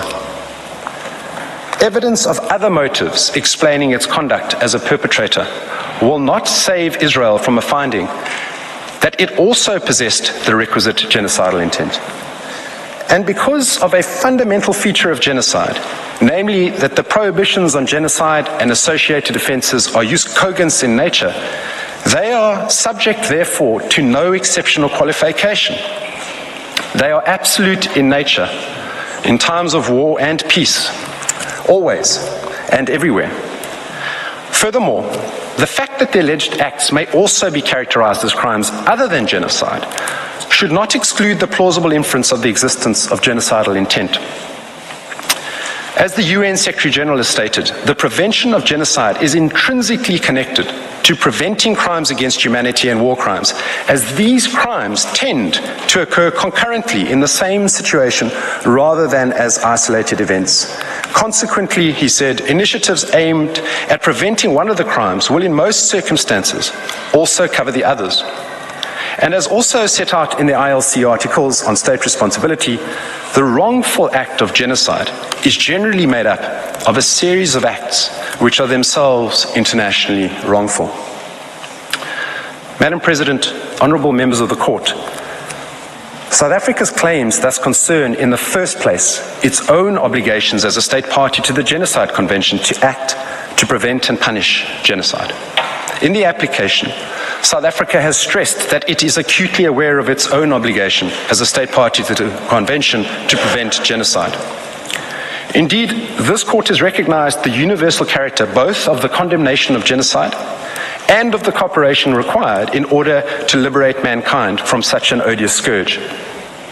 As the prohibition of genocide is assuredly a peremptory norm of international law, or jus cogens, it is crucial that states pursue their interest under the Convention in ensuring acts of genocide are prevented. Additionally, due to the special characteristics of the Genocide Convention, the respondent state owes this duty not only to the Palestinian people, but to all states parties to the Genocide Convention, including South Africa. This has been emphasized repeatedly by this court and most recently in the Gambia case, where the court held, and I quote, all the states parties to the Genocide Convention have a common interest to ensure that acts of genocide are prevented, and that if they occur, their authors do not enjoy impunity. That common interest, said the court, implies that the obligations in question are owed by any state party to all the other states parties to the Convention. Similarly, the court has reiterated that in such a convention, the contracting states do not have any interests of their own. They merely have, one and all, a common interest, namely the accomplishment of those high purposes which are the raison d'etre of the convention. Accordingly, any state party to the Genocide Convention, and not only a specially affected state, may invoke the responsibility of another state party with a view to ascertaining the alleged failure to comply with its obligations, erga omnes partes, and to bring that failure to an end. That means that South Africa is asserting both a collective and an individual right. It is thus beyond doubt that South Africa is entitled to invoke the responsibility of Israel under the Genocide Convention.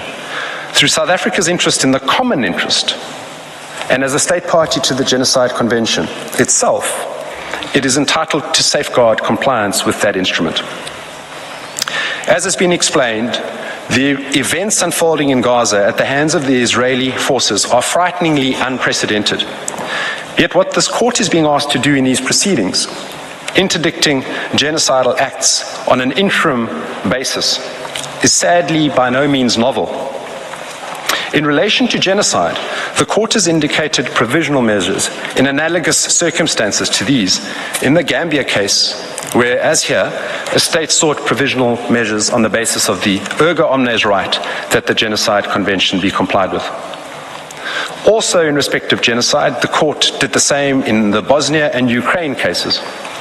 And most recently, this court further accepted the erga omnes character of parties' rights in relation to the Torture Convention. So South Africa respectfully contends that in this case, the rights of the Palestinians in Gaza are no less worthy of this court's considerable protective power under Article 41 to issue provisional measures. This court cannot but find, as it did in the Gambia case, where this court held that there is a correlation between the rights of members of groups protected under the Genocide Convention, the obligations incumbent on states parties thereto, and the right of any state party to seek compliance therewith by another state party. South Africa's request therefore complies with Article 41 of this court statute and engages the power of this court to preserve by such measures the rights which may subsequently be adjudged by it to belong to either party. South Africa requests this court to discharge that critical protective power, and South Africa does so by virtue of its own clear right and solemn obligations held towards the international community as a whole. For the court to indicate one or more provisional measures, there must also be a link between the rights, the protection of which is sought, and the provisional measure being requested. Such a link manifestly exists, we say, between the rights claimed by South Africa in its application and the provisional measures requested, which are directly linked to the rights which form the subject matter of the dispute. The provisional measures sought therefore ensure the protection of rights which might ultimately form the basis of a judgment in the exercise of the court's jurisdiction in due course. The rights at stake in these proceedings are certainly at least plausible, grounded in a possible interpretation of the Convention, and as the Convention imposes on parties the obligation to prevent and punish genocide under Article 1, and in doing so intends to protect groups and parts of groups from genocide. The Convention was designed to protect both states, parties, and human groups. When acts in breach of the Convention are perpetrated, it is the fundamental rights of people and the relevant group that are violated. Those fundamental rights of Palestinians in Gaza would be the subject of any judgment by this court on the merits.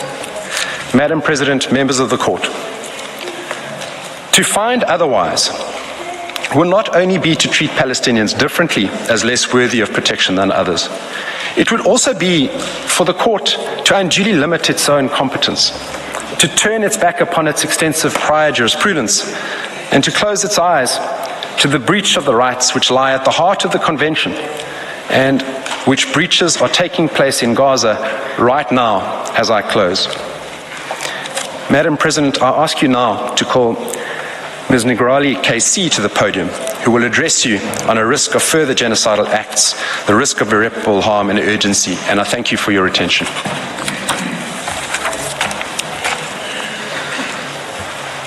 I thank Professor du Plessis, and I now invite Ms. Glini Negrali to take the floor. You have the floor, Madam.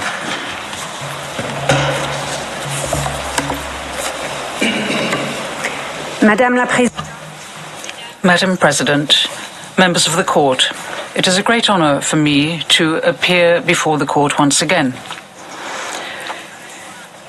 It is also both a privilege and a weighty responsibility for me to represent South Africa in this case of such severe gravity. It is my task to examine the urgency and the risk of irreparable harm to the rights claimed, the final two conditions to be met for the court to indicate provisional measures.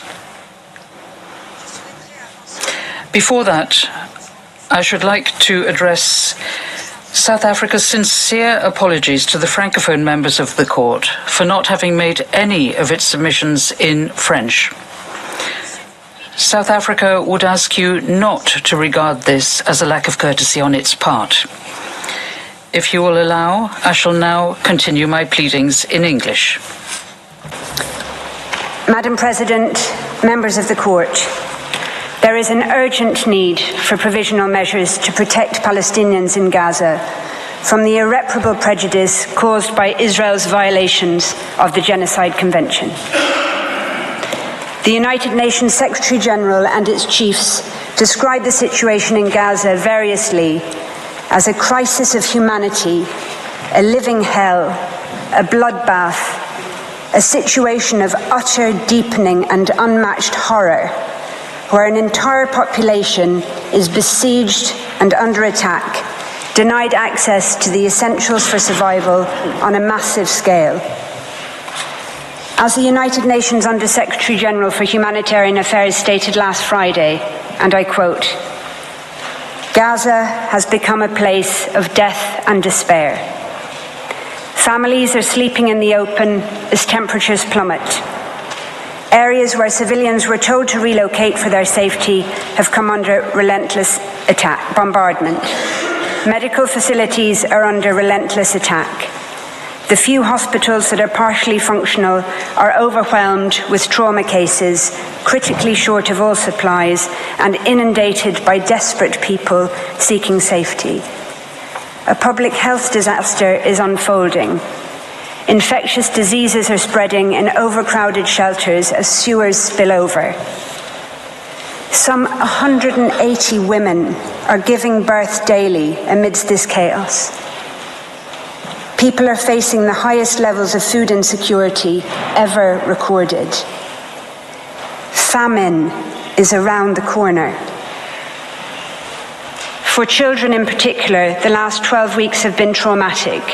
No food, no water, no school, nothing but the terrifying sounds of war, day in and day out. Gaza has simply become uninhabitable. Its people are witnessing daily threats to their very existence, while the world watches on." End quote. The court has heard of the horrific death toll and of the more than 7,000 Palestinian men, women and children reported missing, presumed dead, or dying slow, excruciating deaths trapped under the rubble. Reports of field executions and torture and ill-treatment are mounting, as are images of decomposing bodies of Palestinian men, women and children left unburied where they were killed, some being picked upon by animals.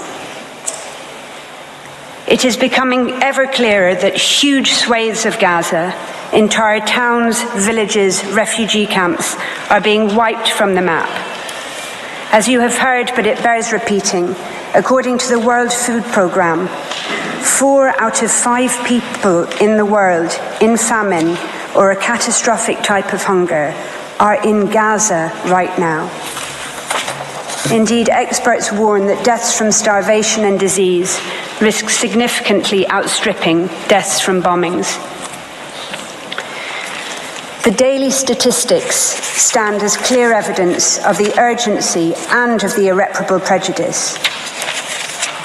On the basis of the current figures, on average, 247 Palestinians are being killed and are at risk of being killed each day, many of them literally blown to pieces. They include 48 mothers each day, 2 every hour, and over 117 children each day, leading UNICEF to call Israel's actions a war on children.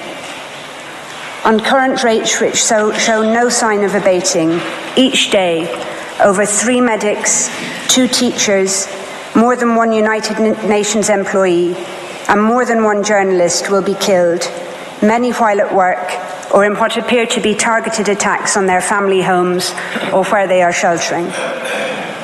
The risk of famine will increase each day. Each day, an average of 629 people will be wounded, some multiple times over, as they move from place to place, desperately seeking sanctuary.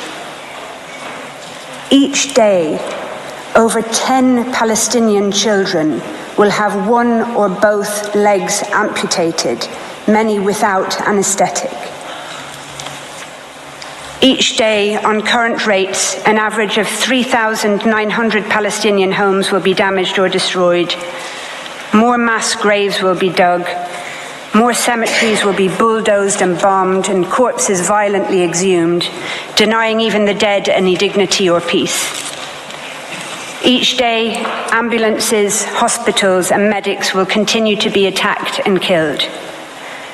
The first responders who have spent 3 months without international assistance, trying to dig families out of the rubble with their bare hands, will continue to be targeted.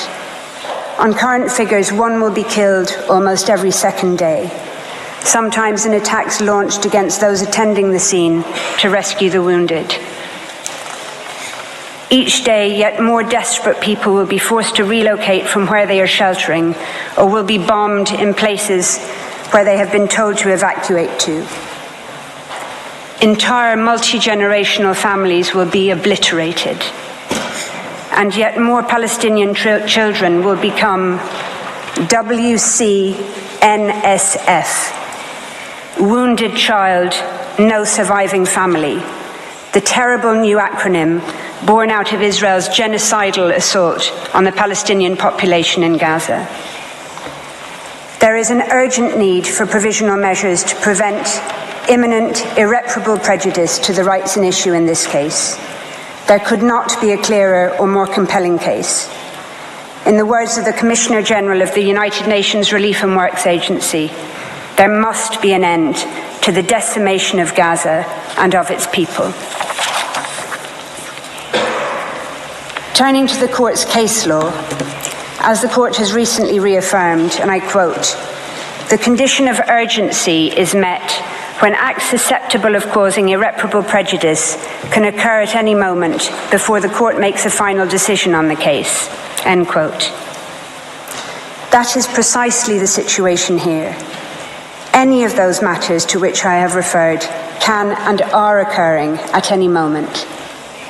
United Nations Security Council resolutions demanding, quote, "the immediate, safe, unhindered delivery of humanitarian assistance at scale throughout Gaza and full, rapid, safe and unhindered humanitarian access," end quote, remain unimplemented. United Nations General Assembly resolutions calling for a humanitarian ceasefire have been ignored. The situation could not be more urgent. Since these proceedings were initiated on the 29th of December 2023 alone, an estimated over 1,703 Palestinians have been killed in Gaza and over 3,252 injured. As to the criterion of irreparable prejudice, for decades now, the court has repeatedly found it to be satisfied in situations where serious risks arise to human life or to other fundamental rights. In the cases of Georgia, Russia, and Armenia, Azerbaijan, the court ordered provisional measures, having found a serious risk of irreparable prejudice where hundreds of thousands of people had been forced from their homes. In ordering provisional measures in the latter case, the court noted the context of, I quote, "the long-standing exposure of the population to a situation of vulnerability, including hindrances to the importation of essential goods, causing shortages of food, medicine, and other life-saving medical supplies," end quote. In Gaza, as you have heard, nearly 2 million people, over 85% of the population, have been repeatedly forced to flee their homes and shelters, not just once or twice, but some 3, 4, or more times over, into shrinking slivers of land where they continue to be bombed and killed. This is a population that Israel had already made vulnerable through 16 years of military blockade and crippling de-development. Today, Israel's hindrances to the import of food and essential items have brought Gaza to the brink of famine. with adults, mothers, fathers, grandparents regularly foregoing food for the day so that children can eat at least something. Medicine shortages and the lack of medical treatment, clean water and electricity are so great that large numbers of Palestinians are dying or are at imminent risk of dying preventable deaths. Cancer and other services have long shut down. Women are undergoing caesarean sections without anaesthetic in barely functioning hospitals, described as scenes from a horror movie, with many undergoing otherwise unnecessary hysterectomies in an attempt to save their lives. In the Canada-Syria torture case, the court made clear that, I quote, individuals subject to torture and other acts of cruel, inhuman or degrading treatment or punishment are at serious risk of irreparable prejudice. Well, Palestinians in Gaza are also at risk of such irreparable prejudice, with videos of Palestinian boys and men rounded up and stripped and degraded broadcast to the world, alongside footage of serious bodily harm and accounts of serious mental harm and humiliation. In Qatar, United Arab Emirates, the court considered provisional measures to be justified, having regard to the risk of irreparable prejudice deriving from factors such as people being forced to leave their places of residence without the possibility of return, the psychological distress of temporary or potentially ongoing separation from their families, and the harm associated with students being prevented from taking their exams. If provisional measures were justified there, how could they not be in Gaza, where countless families have been separated, with some family members evacuating under Israeli military orders and others staying behind at extreme risk to care for the wounded, infirm and the elderly, where husbands, fathers and sons are being rounded up and separated from their families, taken to unknown locations for indeterminate periods of time. In the Qatar case, the court issued a provisional order where harm to approximately 150 students was an issue. In Gaza, 625,000 school children have not attended school for 3 months, with the United Nations Security Council expressing deep concern, I quote, that the disruption of access to education has a dramatic impact on children and that conflict has lifelong effects on their physical and mental health. Almost 90,000 Palestinian university students cannot attend at university in Gaza. Over 60% of schools, almost all universities, and countless bookshops and libraries have been damaged or destroyed, and hundreds of teachers and academics have been killed, including deans of universities and leading Palestinian scholars, obliterating the very prospects for the future education of Gaza's children and young people. Notably, the court has found provisional measures to be justified in all 3 cases where they were previously sought in relation to violations of the Genocide Convention. It did so in Bosnia and Serbia in 1993, finding on the basis of evidence that was certainly no more compelling than that presently before the court, that it was sufficient to determine that there was, and I quote, a grave risk of acts of genocide being committed. The court found provisional measures to be justified in the Gambia-Myanmar case on the basis of a risk of irreparable prejudice to the Rohingya, subject to, quote, mass killings as well as beatings, the destruction of villages and homes, denial of access to food, shelter, and other essentials of life. More recently, in indicating provisional measures in Ukraine-Russia, the court considered that Russia's military activities had, quote, resulted in numerous civilian deaths and injuries and caused significant material damage, including the destruction of buildings and infrastructure, end quote, giving rise to a risk of irreparable prejudice. the court had regard to the fact that, quote, attacks are ongoing and are creating increasingly difficult living conditions for the civilian population, end quote, which it considered to be extremely vulnerable. The court also considered the fact that, I quote again, many persons have no access to the most basic foodstuffs, potable water, electricity, essential medicines, or heating, and that many were attempting to flee under extremely insecure conditions. This is occurring in Gaza on a much more intensive scale to a besieged, trapped, terrified population that has nowhere safe to go. Lest the contrary be suggested, it is clear from Ukraine-Russia that the fact that the urgent risk of irreparable harm arises in a situation of armed conflict does not undermine, much less preclude, a request for provisional measures. That's also clear from the court's other judgments. So in the case of armed activities on the territory of the Congo, for example, the court ordered provisional measures based on its finding that, quote, persons, assets and resources present on the territory of the Congo, particularly in the area of conflict, remain extremely vulnerable, and that there was a serious risk that rights at issue in the case may suffer irreparable prejudice, end quote. Similarly, in Costa Rica, Nicaragua, the court indicated provisional measures in part on the basis that the presence of troops in the disputed territory gave rise, I quote, to a real and present risk of incidents liable to cause irremediable harm in the form of bodily injury or death, end quote. In relation to the Genocide Convention in particular, the court recalled in Gambia, Myanmar, that, quote, states parties expressly confirmed their willingness to consider genocide as a crime under international law, which they must prevent and punish independently of the context of peace or of war in which it takes place, end quote.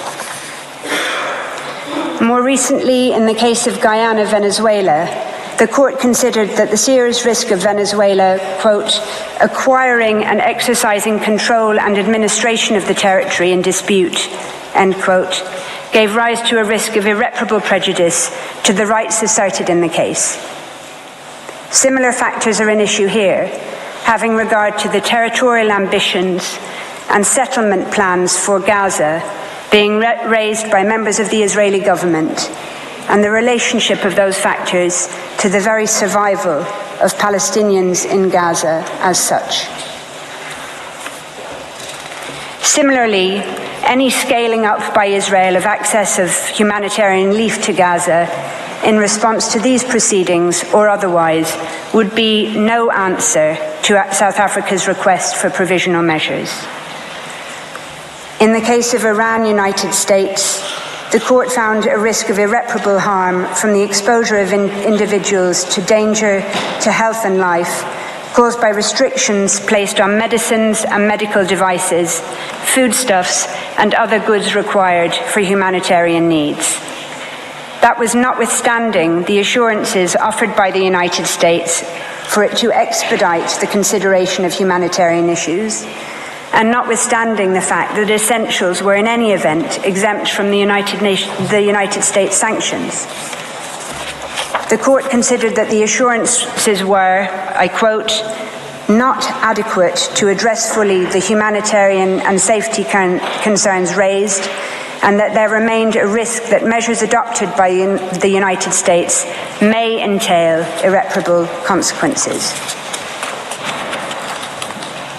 In Armenia, Azerbaijan, unilateral undertakings to alleviate restrictions alongside the full resumption of humanitarian and commercial deliveries did not defeat requests for the indication of provisional measures. The court was clear that while contributing, quote, towards mitigating the imminent risk of irreparable prejudice resulting from the military operation, those developments did not remove the risk entirely. Indeed, in Georgia, Russia, the court made clear that it considers a serious risk to subsist where, quote, The situation is unstable and could rapidly change. The court considered, quote, given the ongoing tension and the absence of an overall settlement to the conflict in this region, populations also remain vulnerable, end quote. Israel continues to deny that it is responsible for the humanitarian crisis it has created, even as Gaza starves. The aid it has belatedly begun to allow in is wholly inadequate and does not come anywhere close to the average 500 trucks being permitted daily before October 2023, even under the blockade. Any unilateral undertakings Israel might seek to give about future aid would not remove the risk of irreparable prejudice, not least considering Israel's past and current conduct towards the Palestinian people, including the 16 years of brutal siege on Gaza. In any event, as the United Nations Secretary-General has made absolutely clear, it is a mistake to measure, quote, the effectiveness of the humanitarian operation in Gaza based on the number of trucks allowed in. As he stressed, I quote, the real problem is that the way Israel is conducting this offensive means that the conditions for the effective delivery of humanitarian aid no longer exist. That would require security, staff who can work in safety, logistical capacity, and the resumption of commercial activity. It requires electricity and steady communications. All of these remain absent, end quote. Indeed, only shortly after Israel opened the Kerem Shalom crossing to goods in late December 2023, it was struck in a drone attack, killing 5 Palestinians and leading to another temporary closure. Nowhere and nobody is safe. As the United Nations Secretary-General and all its chiefs have made clear, without a halt to Israel's military operations, crossings, aid convoys and humanitarian workers, like everyone and everything else in Gaza, remain at imminent risk of further irreparable prejudice. An unprecedented 148 United Nations staff have been killed to date. Without a halt to Israel's military activity in Gaza, there will be no end to the extreme situation facing Palestinian civilians. Madam President, members of the Court, if the indication of provisional measures was justified on the facts in those cases I have cited, how could it not be here, in a situation of much greater severity, where the imminent risk of irreparable harm is so much greater? How could they not be justified in a situation that humanitarian veterans from crises spanning as far back as the killing fields of Cambodia, people who, in the words of the United Nations Secretary-General, have seen everything, if they say it is so utterly unprecedented that they are out of words to describe it? It would be a complete departure from the long and established line of jurisprudence that this court has firmly established and recently reconfirmed for the court not to order provisional measures in this case. The imminent risk of death, harm and destruction that Palestinians in Gaza face today and that they risk every day during the pendency of these proceedings, on any view justifies, indeed compels, the indication of provisional measures. Some might say that the very reputation of international law, its ability and willingness to bind and to protect all peoples equally, hangs in the balance. But the Genocide Convention is about much more than legal precedent. It is also fundamentally about the confirmation and endorsement of elementary principles of morality. The court recalled the 1946 General Assembly resolution on the crime of genocide, which made clear that, I quote, "Genocide is a denial of the right of existence of entire human groups, as homicide is the denial of the right to live of individual human beings. Such denial of the right of existence shocks the conscience of mankind, results in great losses to humanity in the form of cultural and other contributions represented by these human groups, and is contrary to moral law and to the spirit and aims of the United Nations," end quote. Notwithstanding the Genocide Convention's recognition of the need to rid the world of the odious scourge of genocide, the international community has repeatedly failed. It failed the people of Rwanda. It had failed the Bosnian people and the Rohingya, prompting this court to take action. It failed again by ignoring the early warnings of the grave risk of genocide to the Palestinian people, sounded by international experts since 19th of October of last year. The international community continues to fail the Palestinian people, despite the overt, dehumanizing, genocidal rhetoric by Israeli governmental and military officials, matched by the Israeli army's actions on the ground. Despite the horror of the genocide against the Palestinian people being live streamed from Gaza to our mobile phones, computers, and television screens, the first genocide in history where its victims are broadcasting their own destruction in real time in the desperate, so far vain hope that the world might do something. Gaza represents nothing short of a moral failure, as described by the usually circumspect International Committee of the Red Cross. As underscored by United Nations chiefs, that failure has, I quote, repercussions not just for the people of Gaza, but for the generations to come, who will never forget these over 90 days of hell and assaults on the most basic precepts of humanity. As stated by a United Nations spokesperson in Gaza last week, at the site of a hospital clearly marked with the symbol of the Red Crescent, where 5 Palestinians, including a 5-day-old baby, had just been killed. The world should be absolutely horrified. The world should be absolutely outraged. There is no safe space in Gaza, and the world should be ashamed.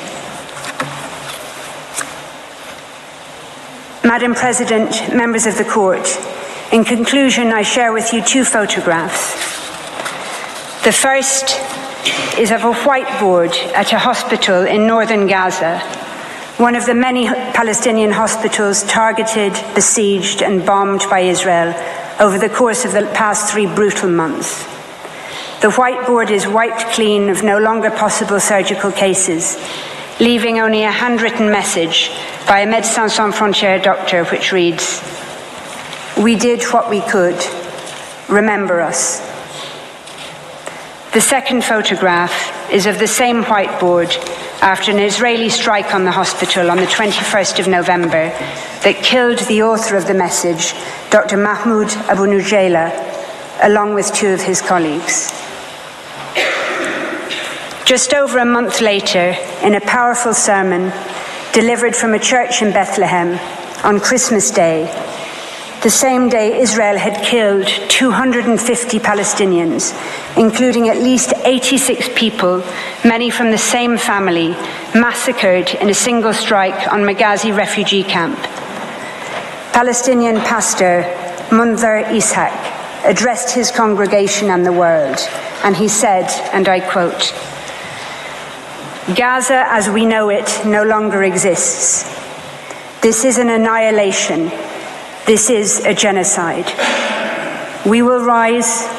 We will stand up again from the midst of destruction, as we have always done as Palestinians, though this is by far maybe the biggest blow we have received." But he said, "No apologies will be accepted after the genocide.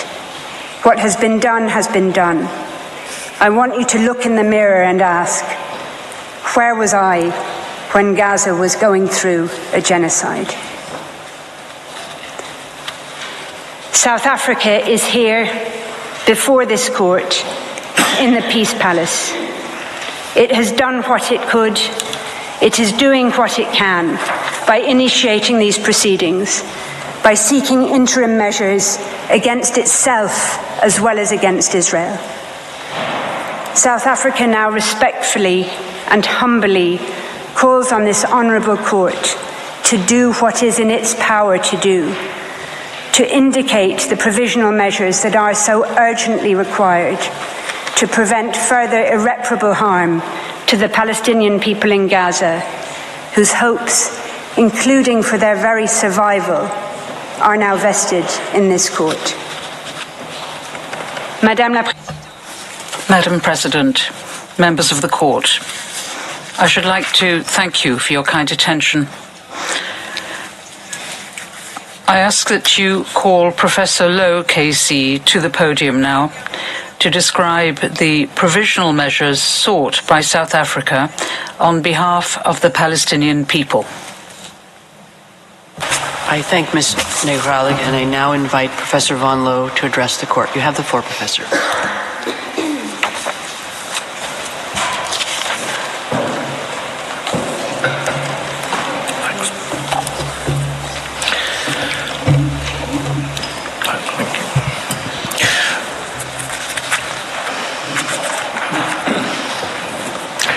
Madam President, members of the court, it's a privilege to appear before you and an honour to do so on behalf of the Republic of South Africa.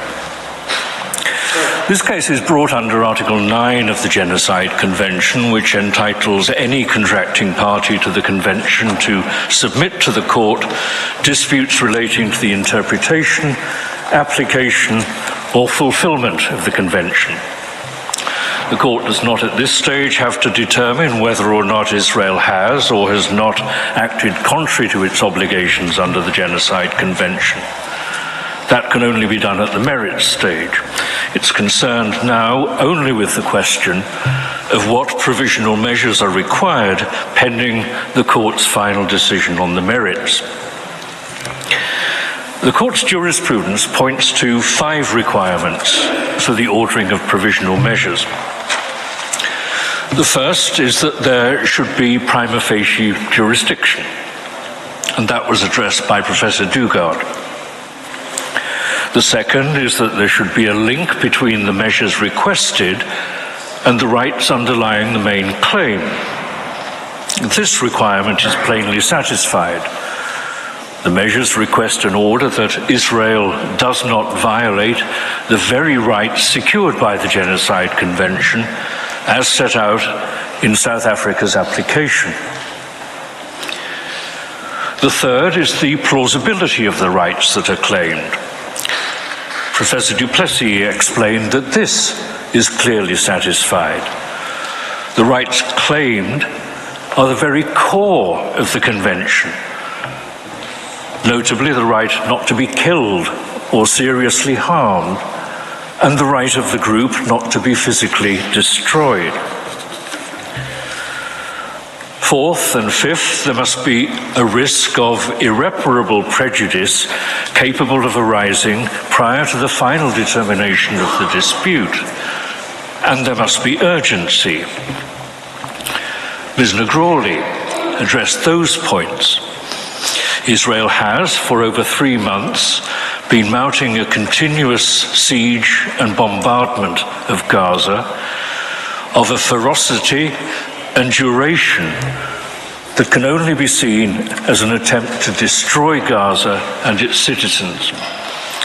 And it is publicly asserting that it will continue to do so. You are aware of the scale of the death and the scale of the destruction, and it is continuing at this very minute. The court has said that, quote, a state's obligation to prevent genocide and the corresponding duty to act arise at the instant that the state learns of, or should normally have learned of, the existence of a serious risk that genocide will be committed. From that moment onwards, if a state has available to it means likely to have a deterrent effect on those suspected of preparing genocide or reasonably suspected of harboring specific intent, it is under a duty to make such use of those means as the circumstances permit, end quote. And that is what South Africa has done by making this application.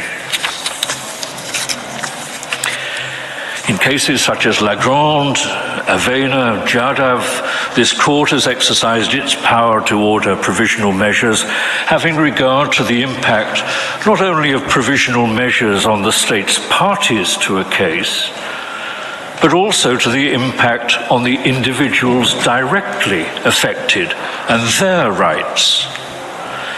It has issued orders to restrain states from killing individuals in a manner alleged to violate international law.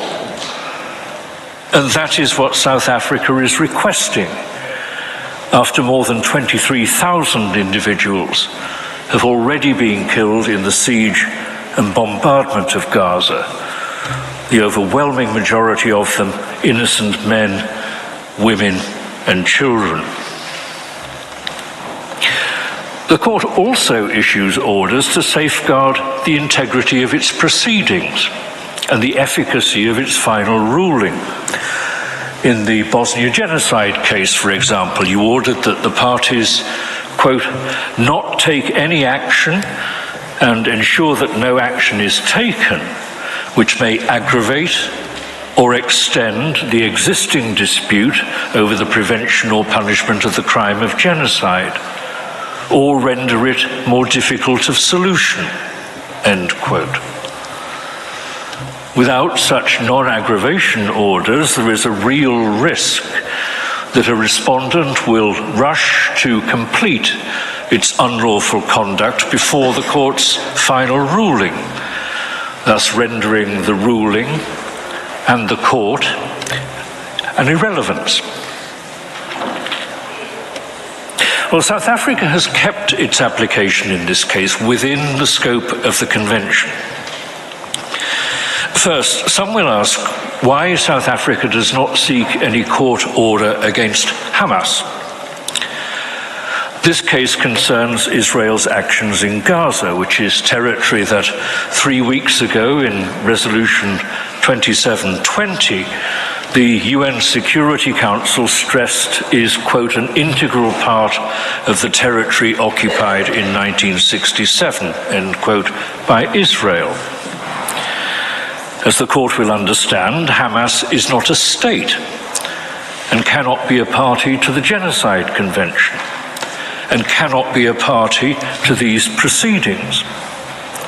There are other bodies and processes that can address the questions of steps to be taken in respect of past atrocities and against other actors, and they are no doubt considering what they should do.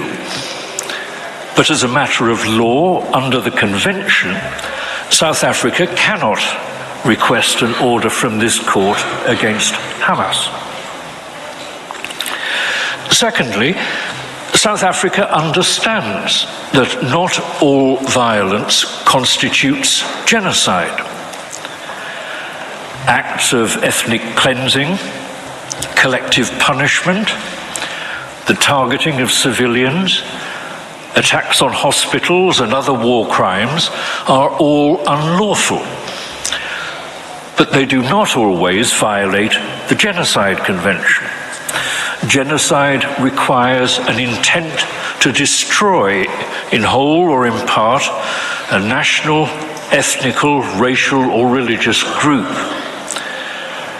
But the fact that what Israel is doing in Gaza may also constitute war crimes or crimes against humanity is no defense and no bar to a charge of genocide.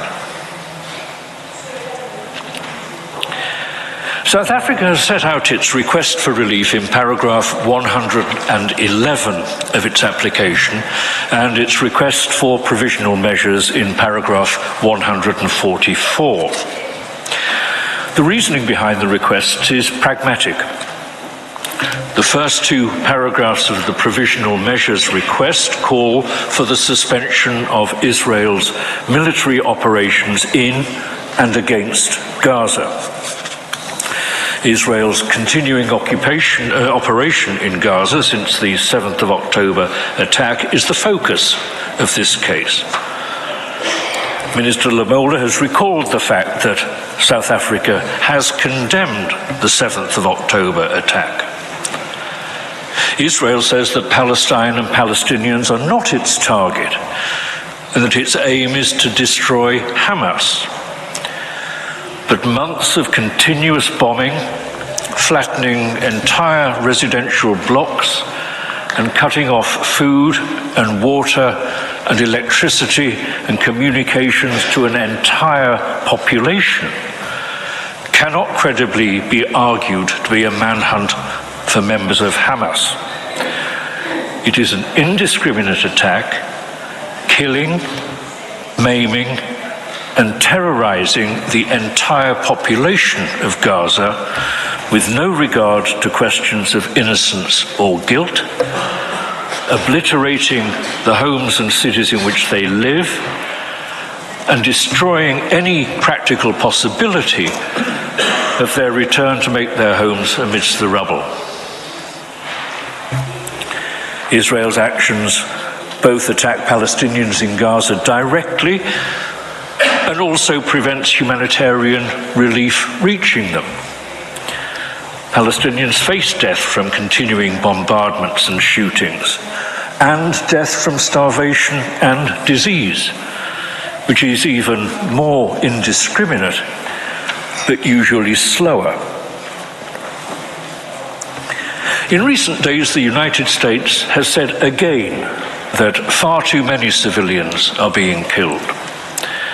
And the UN Secretary General and the UN Under-Secretary for Humanitarian Affairs and the Commissioner General of the UN Relief and Works Agency have asserted that it is imperative to halt military operations in order to enable the effective delivery of humanitarian relief. And that is why South Africa has requested an order for the immediate suspension of Israel's military operations in and against Gaza. It is the only way to secure the humanitarian response and avoid yet more unnecessary death and destruction. There is a point to emphasize. It's no use Israel saying that it does whatever it can to minimize the deaths of innocent men, women, and children.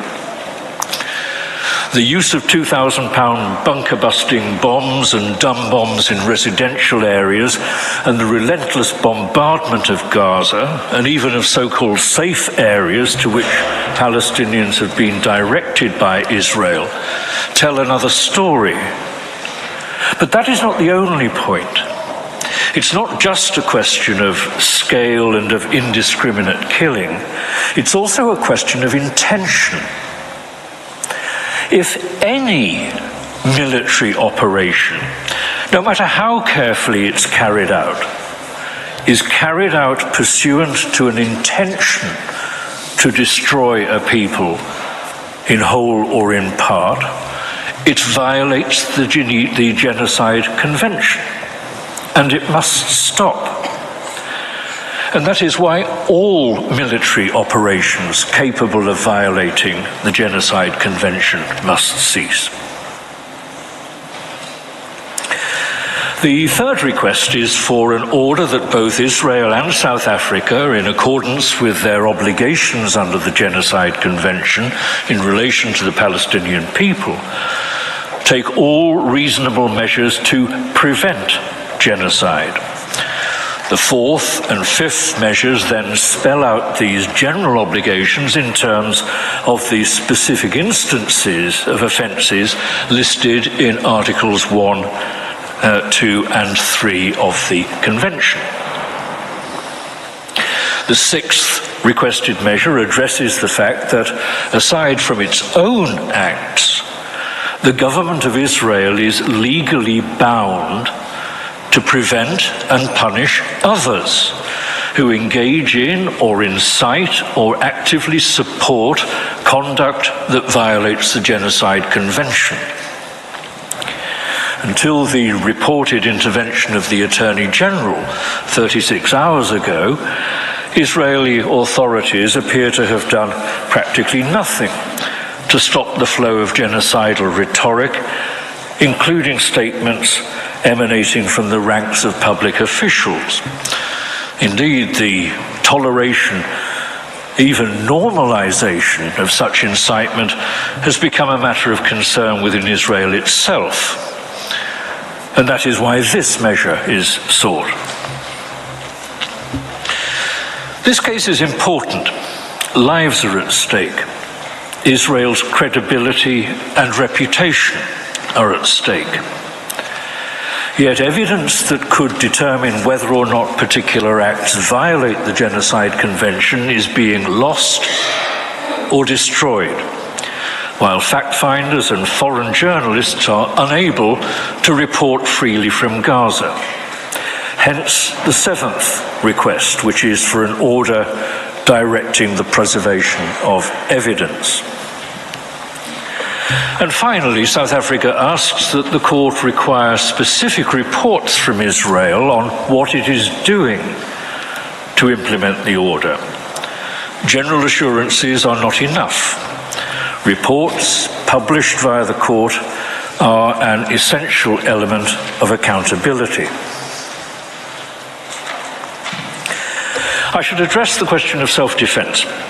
In its advisory opinion in the Wall case, the court noted that the threat that Israel had argued justified the construction of the wall was not imputable to a foreign state, but emanated from territory, the occupied Palestinian territory, over which Israel itself exercises control.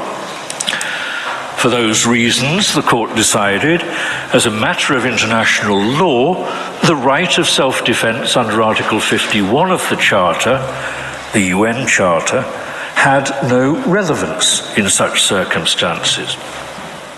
20 days ago, the Security Council affirmed yet again that Gaza is occupied territory. Though Israel refers to a complete withdrawal from Gaza, it has retained control over Gaza, over access by land and sea and air, and over key governmental functions and supplies of water and electricity. The tightness of its grip may have varied, but no one can doubt the continuous reality of Israel's grip on Gaza. The court's legal holding from 2004 holds good, and a similar point is to be made here. What Israel is doing in Gaza, it is doing in territory under its own control. Its actions are enforcing its occupation. The law on self-defense under Article 51 of the UN Charter has no application. But that is not the main point. The main point is much simpler. It is that no matter how monstrous or appalling an attack or provocation, genocide is never a permitted response.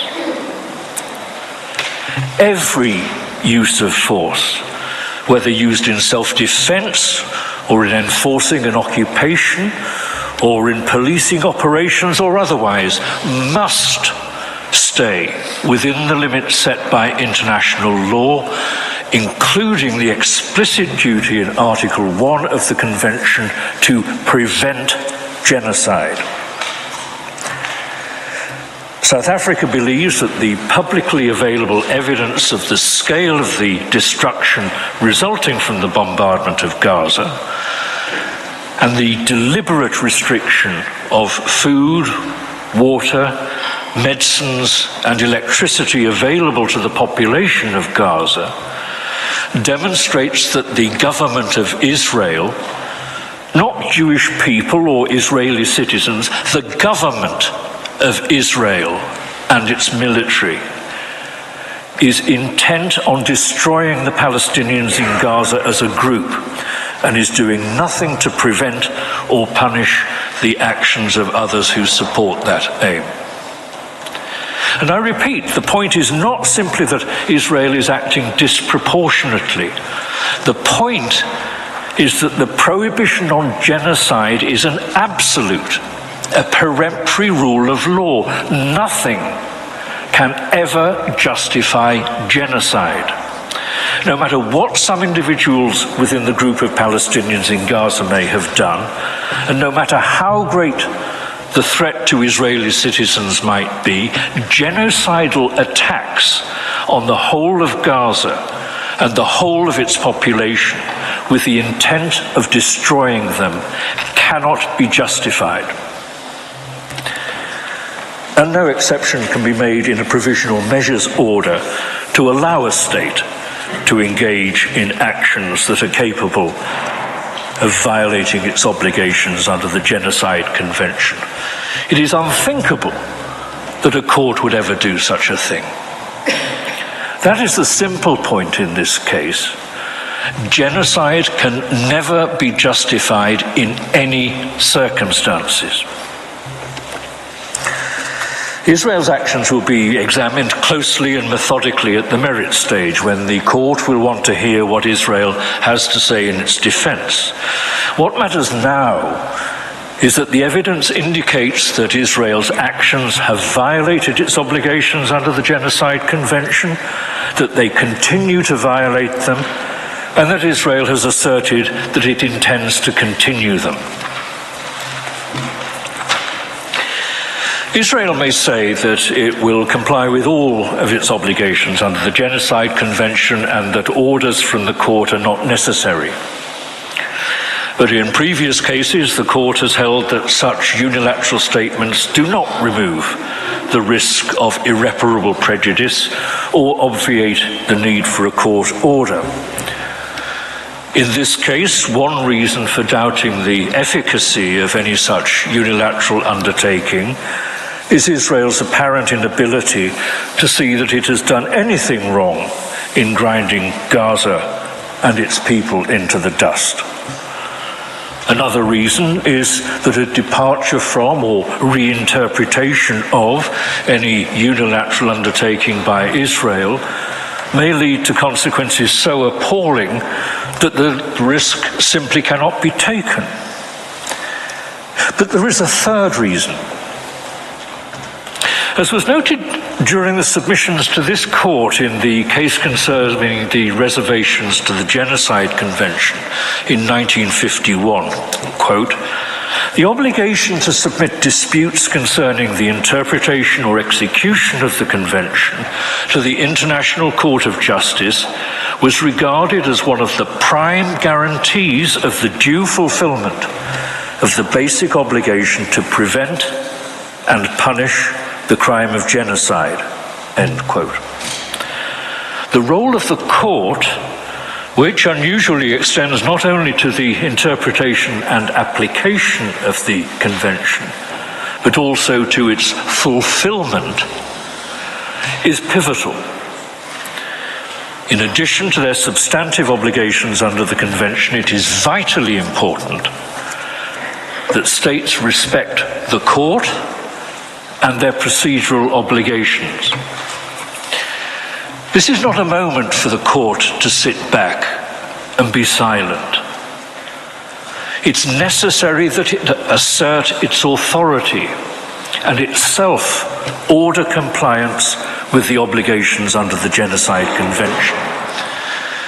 Indeed, it's hard to think of a case in recent history which has been so important for the future of international law and of this court. Madam President, members of the court, that concludes my submission.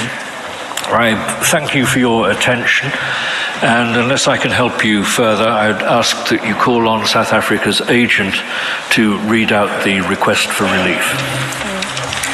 I thank Professor Lowe, and I now invite the agent of South Africa, His Excellency Mr. Vusumuzi Madonsela, to address the court. You have the floor, Excellency.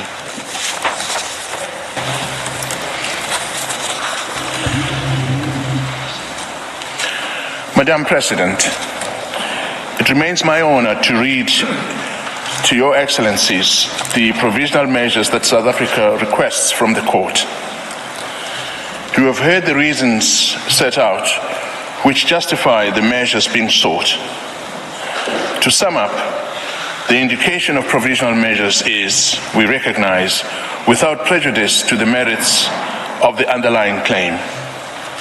Yet, the evidence at this stage indicates grave violence and genocidal acts against the Palestinians in Gaza, in flagrant contravention of the Genocide Convention and in breach of their rights. South Africa has come to this court to prevent genocide and to do so in the discharge of the international obligation that rests on South Africa and all other states under the convention. The consequences of not indicating clear and particularized specific provisional measures and not taking steps to intervene while Israel disregards its international obligations before our eyes would, we fear, be very grave indeed for the Palestinians in Gaza, who remain at real risk of further genocidal acts, for the integrity of the Convention, for the rights of South Africa, and for the reputation of this court, which is equipped with and must exercise its powers to afford an effective realization of the rights under the Convention. That means we respectfully submit, indicating the provisional measures being sought by South Africa, as well as any others in addition which the court might deem appropriate. Justice and equal respect for the rights of Palestinians points overwhelmingly in favor of these critically required provisional measures. Madam President, I now proceed to read the measures requested by South Africa.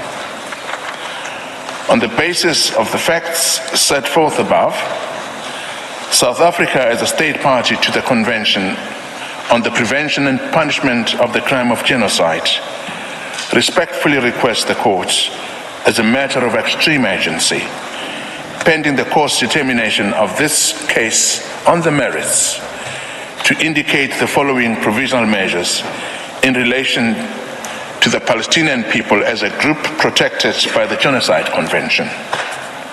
These measures are directly linked to the rights that form the subject matter of South Africa's disputes with Israel. 1. The State of Israel shall immediately suspend its military operations in and against Gaza. 2.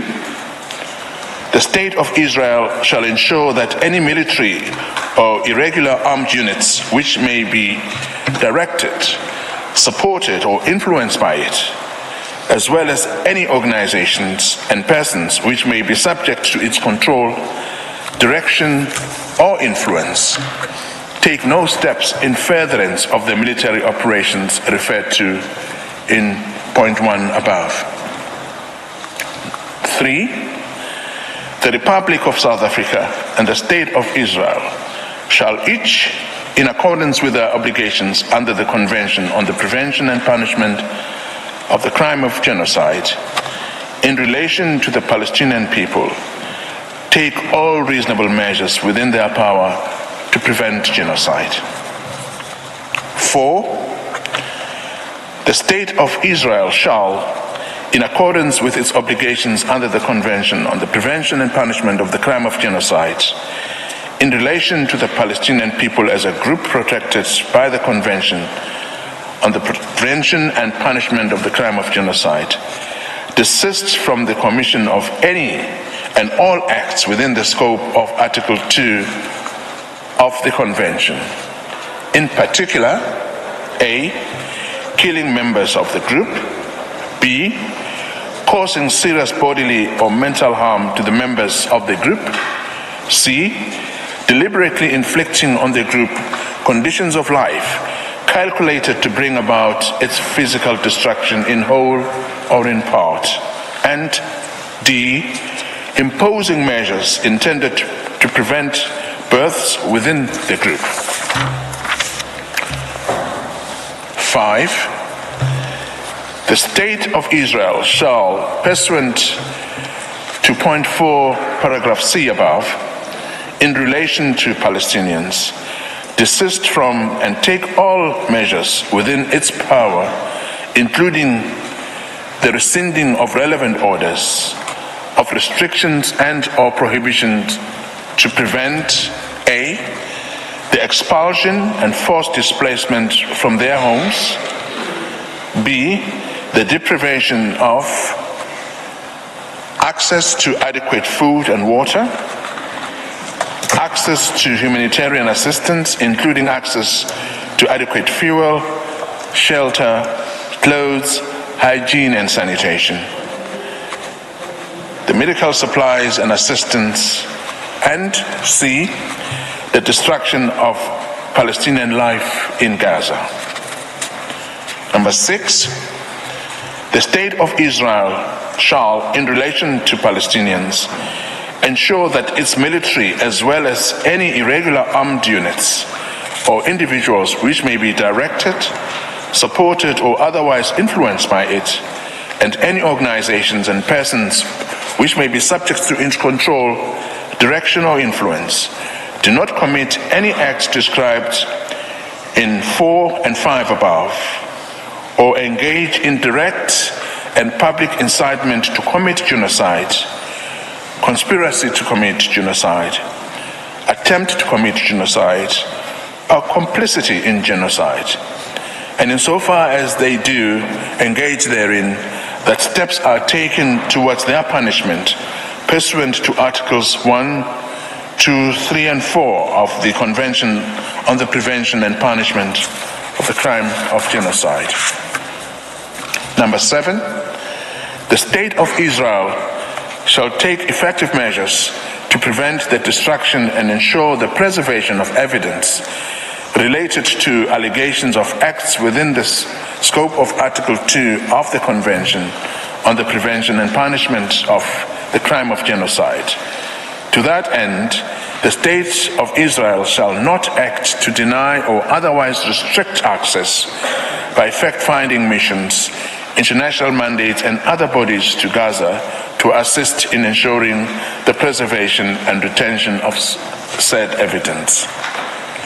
Number 8, the State of Israel shall submit a report to the court on all measures taken to give effect to this order within 1 week, as from the date of this order, and thereafter at such regular intervals as the court shall order, until a final decision on the case is rendered by the court, and that such reports shall be published by the court. I beg your pardon.